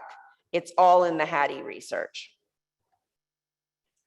Finding number 7, which I've already kind of talked about a little bit, is the need for master schedule oversight. So master schedules are the heartbeat of the school. It shows where all of the fiscal and human resource priorities are. And it's really going to be important that there is a format by which these master schedules can be generated very quickly so that you can look very quickly at what's happening in the schools. I think part of this process is you need to complete a course of study review. What are the sequencing patterns that each school is using, and are there variants and why? Developing a committee to potentially make recommendations to you about courses that might need to be eliminated, revised, or added. Revising the graduation procedures to make sure that they're very actionable and aligned with your equity mission. Providing base allocations and then supplementing those base allocations as defined by student learning needs. Using data to create master schedule expectations, and I'm going to show you what those look like in just a minute. And measuring master schedule expectations as a part of board reporting. Making sure master schedules are a part of the position control process. Making sure they're used to balance class sizes at the beginning of the year, and to make sure that they're compliant with academic and fiscal outcomes. So you look at data, you create master schedule expectations based on that data. So if you don't see enough kids enrolled in IB, or you don't see enough kids enrolled in AP, that then becomes a master schedule expectation. There's professional learning about how to support kids in this new role if they're new to AP, and then there's accountability on the ground. So this is what master schedule expectations look like. So if you want to see all kids in A to G, which you already, this one may be a non-issue for you, you would add that to your expectations. And when principals built master schedules, they would go down and make sure that the things they were building were in line with what data is telling us and what the board and the district have decided are part of the strategic plan. So I'm not going to read through all of these, but these all are master schedule expectations that are translated by data that a site would want to change. And then finally, and I know this particular slide has caused a little bit of unease, so I want to be clear about what I'm saying here. So given the fiscal constraints that you're working under, it is imperative that you examine under-enrolled sections in the schedules. You will likely find that some sections are stacked or that many sections are special education or EL sections, but you will also find that some sections are just simply under-enrolled. I've provided the superintendent with a spreadsheet of every school and every section, and he can see if they're stacked or not. And I think that it would be a useful activity to calculate the cost savings, and I think it will be in the millions, if you were to actually have those periods full. What that means and what you're expending because they're not. And did you want me to stop at 7 after I make the recommendations? Which I kind of, finished on this slide. Did you want me to stop at 7? If you went until 10, how much would you cover? I can move pretty quickly if you want me to, just cover the recommendations. I don't know how. Well, I'm not trying to get you to just to blow through it, but I'm just Okay. really asking, like, at the pace you. I would need probably another half an hour to get through most of this. Okay, well, then that's a good stopping point. So when you Okay. finish 7, if you're done, then we'll go to questions. Trustee Smith-Foltz? When you had the slide up about the cadence of accountability, where, and I'll wait till we get there. Right here. So where are the district's strength and where are the district's weaknesses in this current, where we are in the current reality? Where are strengths and weaknesses in this cadence of accountability? So I would draw a line right down the middle because there's so much autonomy at the sites right now. I'm not sure that this pressure, like this healthy urgency, exists. Now I'm not sure because I visited sites during COVID, whether this urgency existed pre-COVID. But I would say that the line down the middle right now is that there aren't clearly defined in protocols for engagement for how the executive directors are supervising the principals. Okay, and then can you tell me a little bit more about autonomy versus oversight? Or you say that there's a lot of autonomy at the site level and then there's little oversight at the district level. Is that what I heard? Or can you give me, can you tell me more about that? So what I mean by that, and I'll just give you an example of like loose and tight configurations. So a loose configuration between the central office and the site would be, sites having PLCs. Like everybody can run their own professional learning communities however they want to look at data, right? A tight configuration, a configuration where there's alignment between vision and what's happening on the ground, is that sites can create PLCs, but the same, like, let's say 4 questions about the way they examine the data is uniform across the district. So that there's some guaranteed way in which people are engaging to build capacity across the system. Okay, and in our district, where do our ELACs, our MDACs, our APACs, our ASATs, our SSCs, our PTAs, our PTOs, do they all fall under community engagement? So do you mean your community engagement department or the idea of community engagement? So the idea of this reorganization and the idea of kind of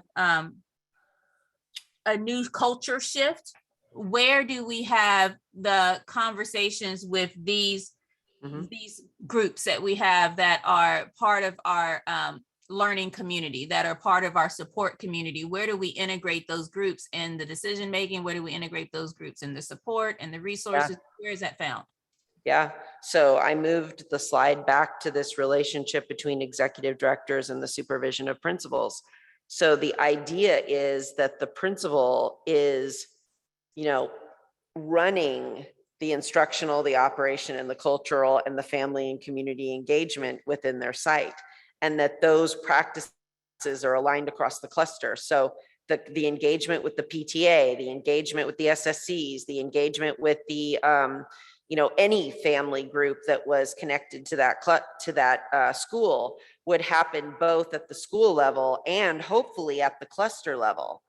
And one of the findings in the survey data that I looked at for the surveys across stakeholder groups is that a lot of elementary folks left me messages in the survey questioning why I asked them about graduation and different things like that. And what that showed me was that the cluster isn't seeing itself as a continuum.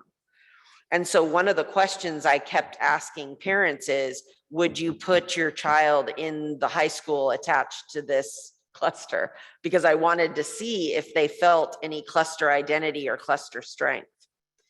So I think that's a missing piece that has to be built into all of this, in addition to PTA and all the other groups. And what were your findings when you asked parents, would they put their kids in the high school associated with their elementary school or their middle school? What did you find? What did the data or the answers tell you? It varied by cluster. So cluster meaning our district areas, like area 1, area 2, 3, 4, and 5. Okay. Yep. Yes. Mm-hmm. And I will tell you, and this is not unusual, that the affinity that schools had for their elementaries was high. Do you know what I mean? Like the elementary experience, they had an affinity for what was happening there. And then at every board meeting, how much time should be dedicated to the board hearing about, making policy around, or looking at data around academic learning? How much time at every board meeting? And I guess if I could give you a little bit of more about what I'm saying is, when you said that you have the board talks to the superintendent talks to the CAO talks to the EDs and turn around and talk to the principals talk to teachers, and then we get a report back, right? Mm-hmm. So when we get that report back, should we be getting a report at every board meeting about the findings that our EDs, if you circle back around, our findings that are coming back around to all the way back around to our superintendent? Should we be getting those reports at every board meeting about what's happening on the ground with our students and their academics? So I think the exercise first is to align what is known about certain data reporting. So for example, we know that graduation rates are adjusted during late summer. And so the time that we would want to have summative data about graduation rates might be like February, somewhere in there. But we should have regular updates. We should know if our graduation rates are going to, we should know how close kids are to graduating and who we need to intervene with and when we need to intervene. And I know this is possible because in San Diego Unified, which is much bigger than West Contra Costa, we were able to track every student through a database that we built called OSPS, and we could run a at-risk list, and we knew which courses kids were either in progress or failing, and we could intervene and push in on the sites to get courses and different things taken care of, which is why we were able to maintain such high graduation rates and made such gains in A to G. Thank you very much. That was 4. Mr. Christie? Yes, thank you. I want to go back to the accountability. So the ones that oversee the principals, so they're supposed to be checking in on to see how things are going, and then if things need to, can you elaborate on that? So each of the executive directors has, quite a few schools underneath them, right? So I think what you would do is you would set a calendar. Maybe I need to be at Kennedy more frequently than I might need to be at El Cerrito, and I'm making this up right now, right? Right. So I would build a calendar. I'm going to spend, Tuesday through Thursday, I'm going to be in schools. And then Fridays, I'm going to be at the Ed Center. And then Mondays, I'm going to meet with my supervisor, or whatever that looks like. And then I would prioritize which schools are more, in crisis, because I need to see them more frequently. Right. I need to be present more frequently. And so you would build a calendar or set a course that would match the amount of time that you felt that you needed to be in a school. And it could look very different. The other thing I would do is I would start to build, a lot of the principals want to spend time with each other. They want to walk each other's schools. You don't need to do full level walkthroughs formally. You could build triads with the principals and join them on their triad meetings, right? Like the ED could just join the triad meeting for a couple hours. And that way they're seeing 3 principals at once in one school, right? So there's ways to organize the time. But you do have to have priorities, and you do have to build a calendar, and you have to hold yourself accountable to it. But I will say this, if the ED's time is not protected and they're off doing a bunch of operations jobs that aren't part of the instructional focus or getting principals what they need, then they're not going to be able to do the instructional work alongside the principals frequently. And to ask also, well, the question to that, how do we go about making it happen? What do we need to do to change this around?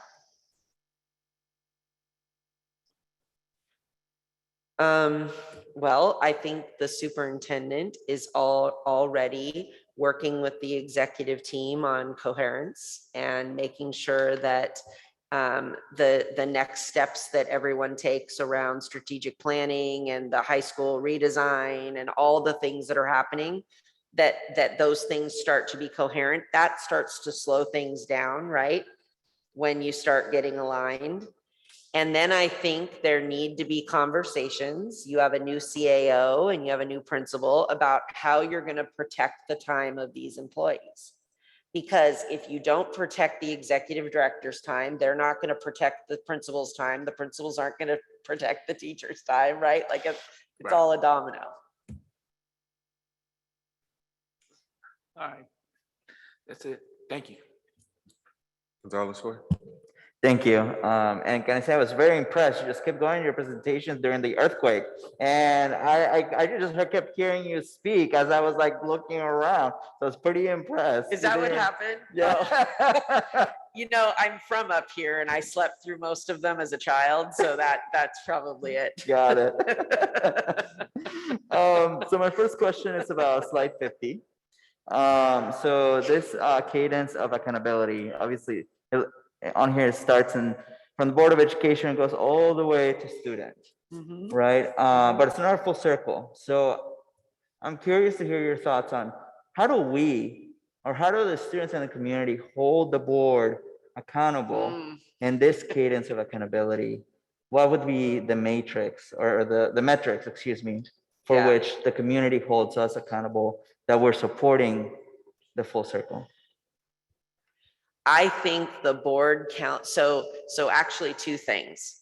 I think the board calendar and making certain things that the community values and wants to have reporting out, I think when they see that become a priority, that is not only going to make them feel heard, but because they will feel that they have reliable, when data comes to you, That's as close to people feeling urgency about it being accurate, right?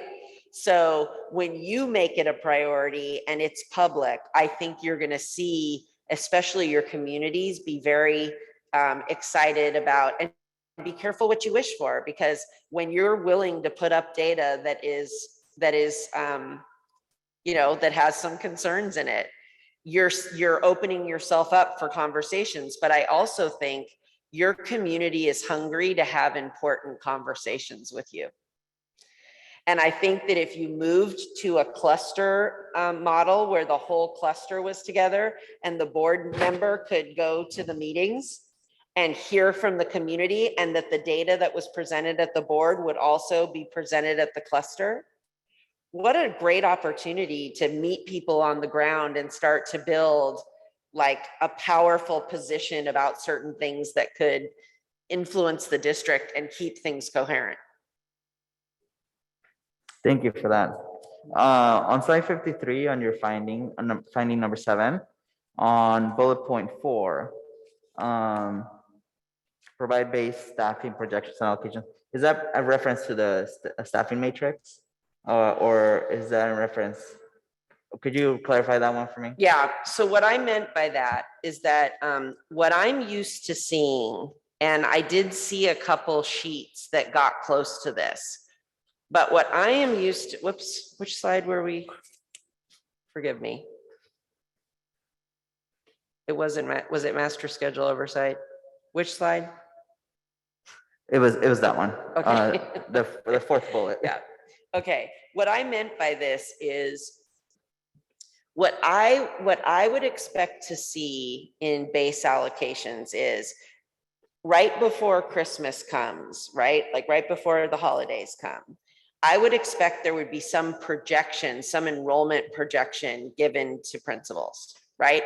Though that projection would be adjusted come spring, like early spring, but there would be a conversation about this is what you get based on your enrollment, and this is what you get based on your special education enrollment, and this is what you get based on your, like some preliminary conversations about that base funding. I would also expect that the executive cabinet, in giving any additional money, would be looking at where are these significant gaps and who should get more of what. And I know that board member Phillips was talking about it following the kids. I also think that there have to be additional resources given to certain things that are going to cost a lot of money to implement. And that might be separate from both supplemental and base. Okay, thank you for that. Thank you for clarifying that. Now I want to go to slide 58, which you mentioned has caused drama. And I was wondering if you could clarify something for me. These classes with low numbers, could these be because they are for newcomers and ELD students and SPED students, or are we talking about like math and science, right? Like, could you clarify for me? So in the spreadsheet that I provided the superintendent, you see 3 types of situations. One is that courses are stacked in the same period. Others are that support classes, like the kinds you were just talking about, are under enrolled. And I'll talk about that in just a minute. And then you see just classes under enrolled. So there might be a band class that has like 8 kids in it, or, you know, it varies site by site. What's important is this. If let's say that the master schedule isn't tight enough and there are a need for EL additional sections in 3 periods, when those 3 periods could have been 1, like the ELs could have been scheduled first and all of them could have been placed in 1 period and then put the classes in, that's a major cost savings. I mean, think about the cost of a teacher and divide that by the number of periods that they teach. And then think about your class sizes. Every seat that is not full in a classroom that isn't meeting class size, when you start to add that up across the schedule, those are significant dollars. Those aren't like mini dollars, those are significant dollars. And some of it isn't that you don't need the section, it's that the master schedule isn't tight enough, understanding that when you have sections that are going to be small, you have to prioritize them in the load, not do them last. And I'm not saying that everyone did them last, but it's something that I shared with Superintendent Hurst that literally we should go down. It's a massive spreadsheet. It's like a huge spreadsheet, but we should literally go down and count seats because the cost savings could be more than significant. My last question is to clarify a little bit more on that. So part of the problem that I've heard from principals in the past is that allocations are given to them so late, right? So you just talked about kind of like almost like an ideal timeline almost, right? That you visit allocations in December and then again early spring. So could you just clarify for me what would be an ideal timeline so that principals at the sites have enough time to create their master schedule and then executive directors are able to double check that and then HR, right? So what would be the ideal timeline? So a staff member in your system who will go unnamed put it in perfect perspective for me. This person said, the problem is that we do the budget before the plan. So what I would expect to see in a cycle, and it would follow the master schedule cycle, is that you would start talking about master schedules and master schedule data and projections before you'd go out on holiday break. When you came back from holiday break at the end of January, you would get some type of more final allocation, like it would move from a projection to an allocation. You would use those allocations and a projected master schedule grid, because remember, you don't build master schedules based on the after fact of an articulation card. You build an equitable core and you fund it through the budget. So the master schedule grid and the allocations would inform your budgeting process, which I would imagine would happen February, March, somewhere in there, because March 15th is the time that like staffing, you know, there are timelines you have to meet. And the other problem is because things are pushed late in the spring, and some of that is contractual, you guys need to push some of that back further. There needs to be some negotiations around that so that you have these transfer policies that slow down the actual hiring process. It all needs to move back so that you can get in front of the staffing and you can staff people immediately. So you're not waiting until the summer and the early fall when nobody's left and then we can't fill anything. So I would also say that master schedules, if they're done tightly with the allocations and the actual numbers, you should know whether you need to move things late in the spring. And then when you come into the fall, if there are big drops in enrollment, you need to bargain with your units that some people can be moved. Like one of the things that I understand, and I could be wrong, but is that when your schools are projected in enrollment and you get certain numbers of security, let's say 6, and that enrollment might drop, what a school district would normally do is the least senior employee would move to the site that needed the coverage. But there are complications in that transfer because of things, at least that's what the sites have expressed. There are timelines that have stopped that process.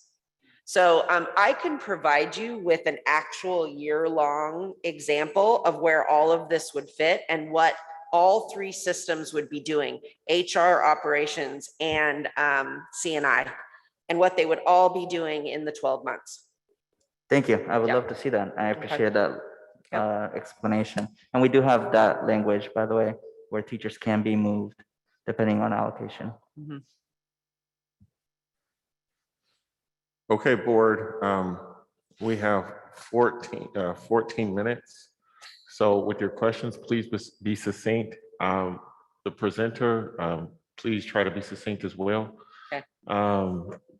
Trustee Reckler? I think these can all be yes, no. So do we have enough executive directors? Do you what? Do you have enough? Do we have enough executive directors with 3? Yeah, I think for now. Should they be, should they have responsibilities for, by clusters, do you mean feeder patterns? You do, okay. So should they have responsibility for secondary, elementary, the way we have them, or should they have responsibility by feeder pattern? I actually think the way that you have them is more advantageous for the principals because people who have done their jobs are supporting them. That's a big deal. But I do think there needs to be coordination between them because let's say that an elementary ED and a secondary ED both, support the El Cerrito all the way up. They don't necessarily both maybe have to be at the cluster meeting every time, but they should both be known by the cluster because they're a team. So, or by the feeder pattern. Okay, and then when it comes to schedules, master scheduling in general, are there schedules that are research-based and show effectiveness? And do we have those? No, it's a great question. So I will tell you, there's a large district in California and we audited their schedules and they had 4x4, they had 6 period and they had 7 period. And what we saw was that students that were in 8 and 7 period days, because they had more options, kids of color had better outcomes. But I will tell you that it's very dependent upon the leader's ability to utilize the master schedule. So I've also seen school districts implement the 4x4, but not do it with precision and it being worse than the kids being in a 6 period. But is there research-based? Is what you're talking about all anecdotal or are there research-based tried and true? I don't think that anybody could say that one particular schedule is better than others. There's a lot of debate. There's a lot of debate out there about whether 4x4s are effective or not. I'm in the camp that they are, and there's research to support it. But there's also a camp of research that says that 4x4s aren't any more effective than a 6 or a 7 period. But what I can tell you is this. If you look at your English learners and your special education kids and kids that need more in their schedules, try to actually create equity in a 6 period system for kids that don't have perfect sequences of courses. It's almost impossible. Okay, and then finally on this slide 58 that seems to be controversial, which it's just data, people. Does a 4x4 schedule influence this 83 sections below 10? Do you think? In the spreadsheet that I provided the superintendent, what it looked like to me was that the small class sizes were due to just specifically master schedules that were either under enrolled because the course was not available or popular to kids, like band kept coming up. We know we need music. We're not going to eliminate like the band, but when only 8 kids want it or 8 kids can get in, what do? Do you take it out and then your community, you know what I'm saying? Like there were a lot of examples of that. But the bigger impact in that schedule were the unstacked support classes that were all over the place and they were small. So no, I don't think a 4x4 impacted that. And I'm gonna get yelled at, but what does stacked mean?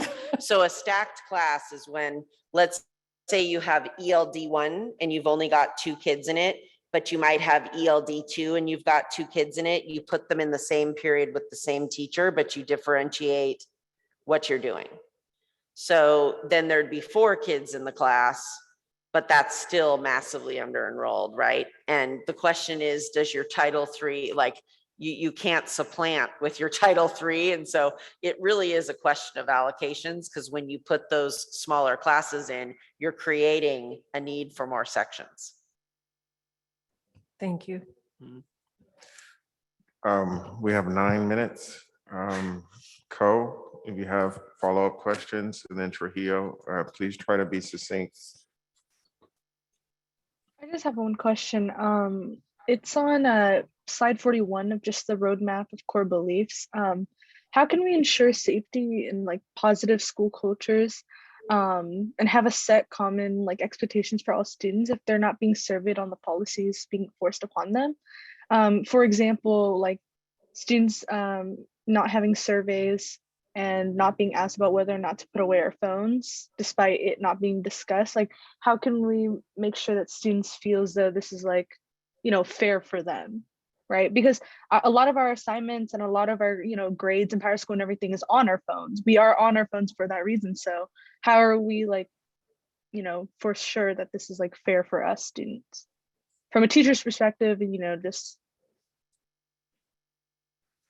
I think that it would be important to create a set of instructional expectations at each school, and that they were co-created by students and adults, and that they were deeply aligned around what the site believed behavior should be, and be monitoring whether or not the ability to do certain things was impacting a person's ability to learn. Okay, thank you. That's all my questions. Trujillo? I will, okay, yeah, my question is, is it a good idea to just push a lot more to get student feedback on these things? Like, is it something that should be focused on? I mean, I'm not gonna, I as a student trustee, like, I will say, I personally think that, yeah, we should know more and, you know, be given know what's going on, but do you think that should be a priority? Yes, and I think that the entire design of an instructional program at a school should be reinforcing student voice, refining student voice. Yeah, I think that students participating in all levels of school as much as they can, obviously not discipline of other students, but absolutely. Absolutely. And I also think that, like, equity, like, you know, why not? You guys have Tashaka, who's amazing and got me almost 1,000 kids to take the survey. So, you know, how are you building up that core voice of students that represent the entire district and making decisions with them as an advisory group that has the equivalent weight of any other advisory group that's board mandated? Thank you. Yeah. And is this survey, is it still available to take? I mean, just at my school site, I don't remember taking the survey. Maybe that's, I don't know if it's the right question to ask you specifically, but if you email me, I'll open the survey back up for you to take it. yeah, I would appreciate that, because I don't know. I didn't know where to access the survey, and I think it's important that, you know, it's not your fault at all, but I just wished it that too, transparency with making sure students have access to the survey and what the survey is for at all school sites. Trustee Trujillo? You have 2 questions left and there's only 5 minutes, so you might want to ask them. I do not have any questions left. Thank you. Okay. All right, board. It's 10:26. I want to thank the presenters for their presentation. This was a lot of information. By the grace of God, we'll get to see you again because we have 7 more findings to go. She's like, I don't think so. But we have 7 more findings to go. So we will pick this up at another time. But I do want to thank you on behalf of the board and your team for all of the work that you have done, because this is extremely important and this is going to help us move forward. But that said, it is 10:26. And the next scheduled Board of Education meeting will be on November 17th. With that, this meeting is adjourned. You all have a great night.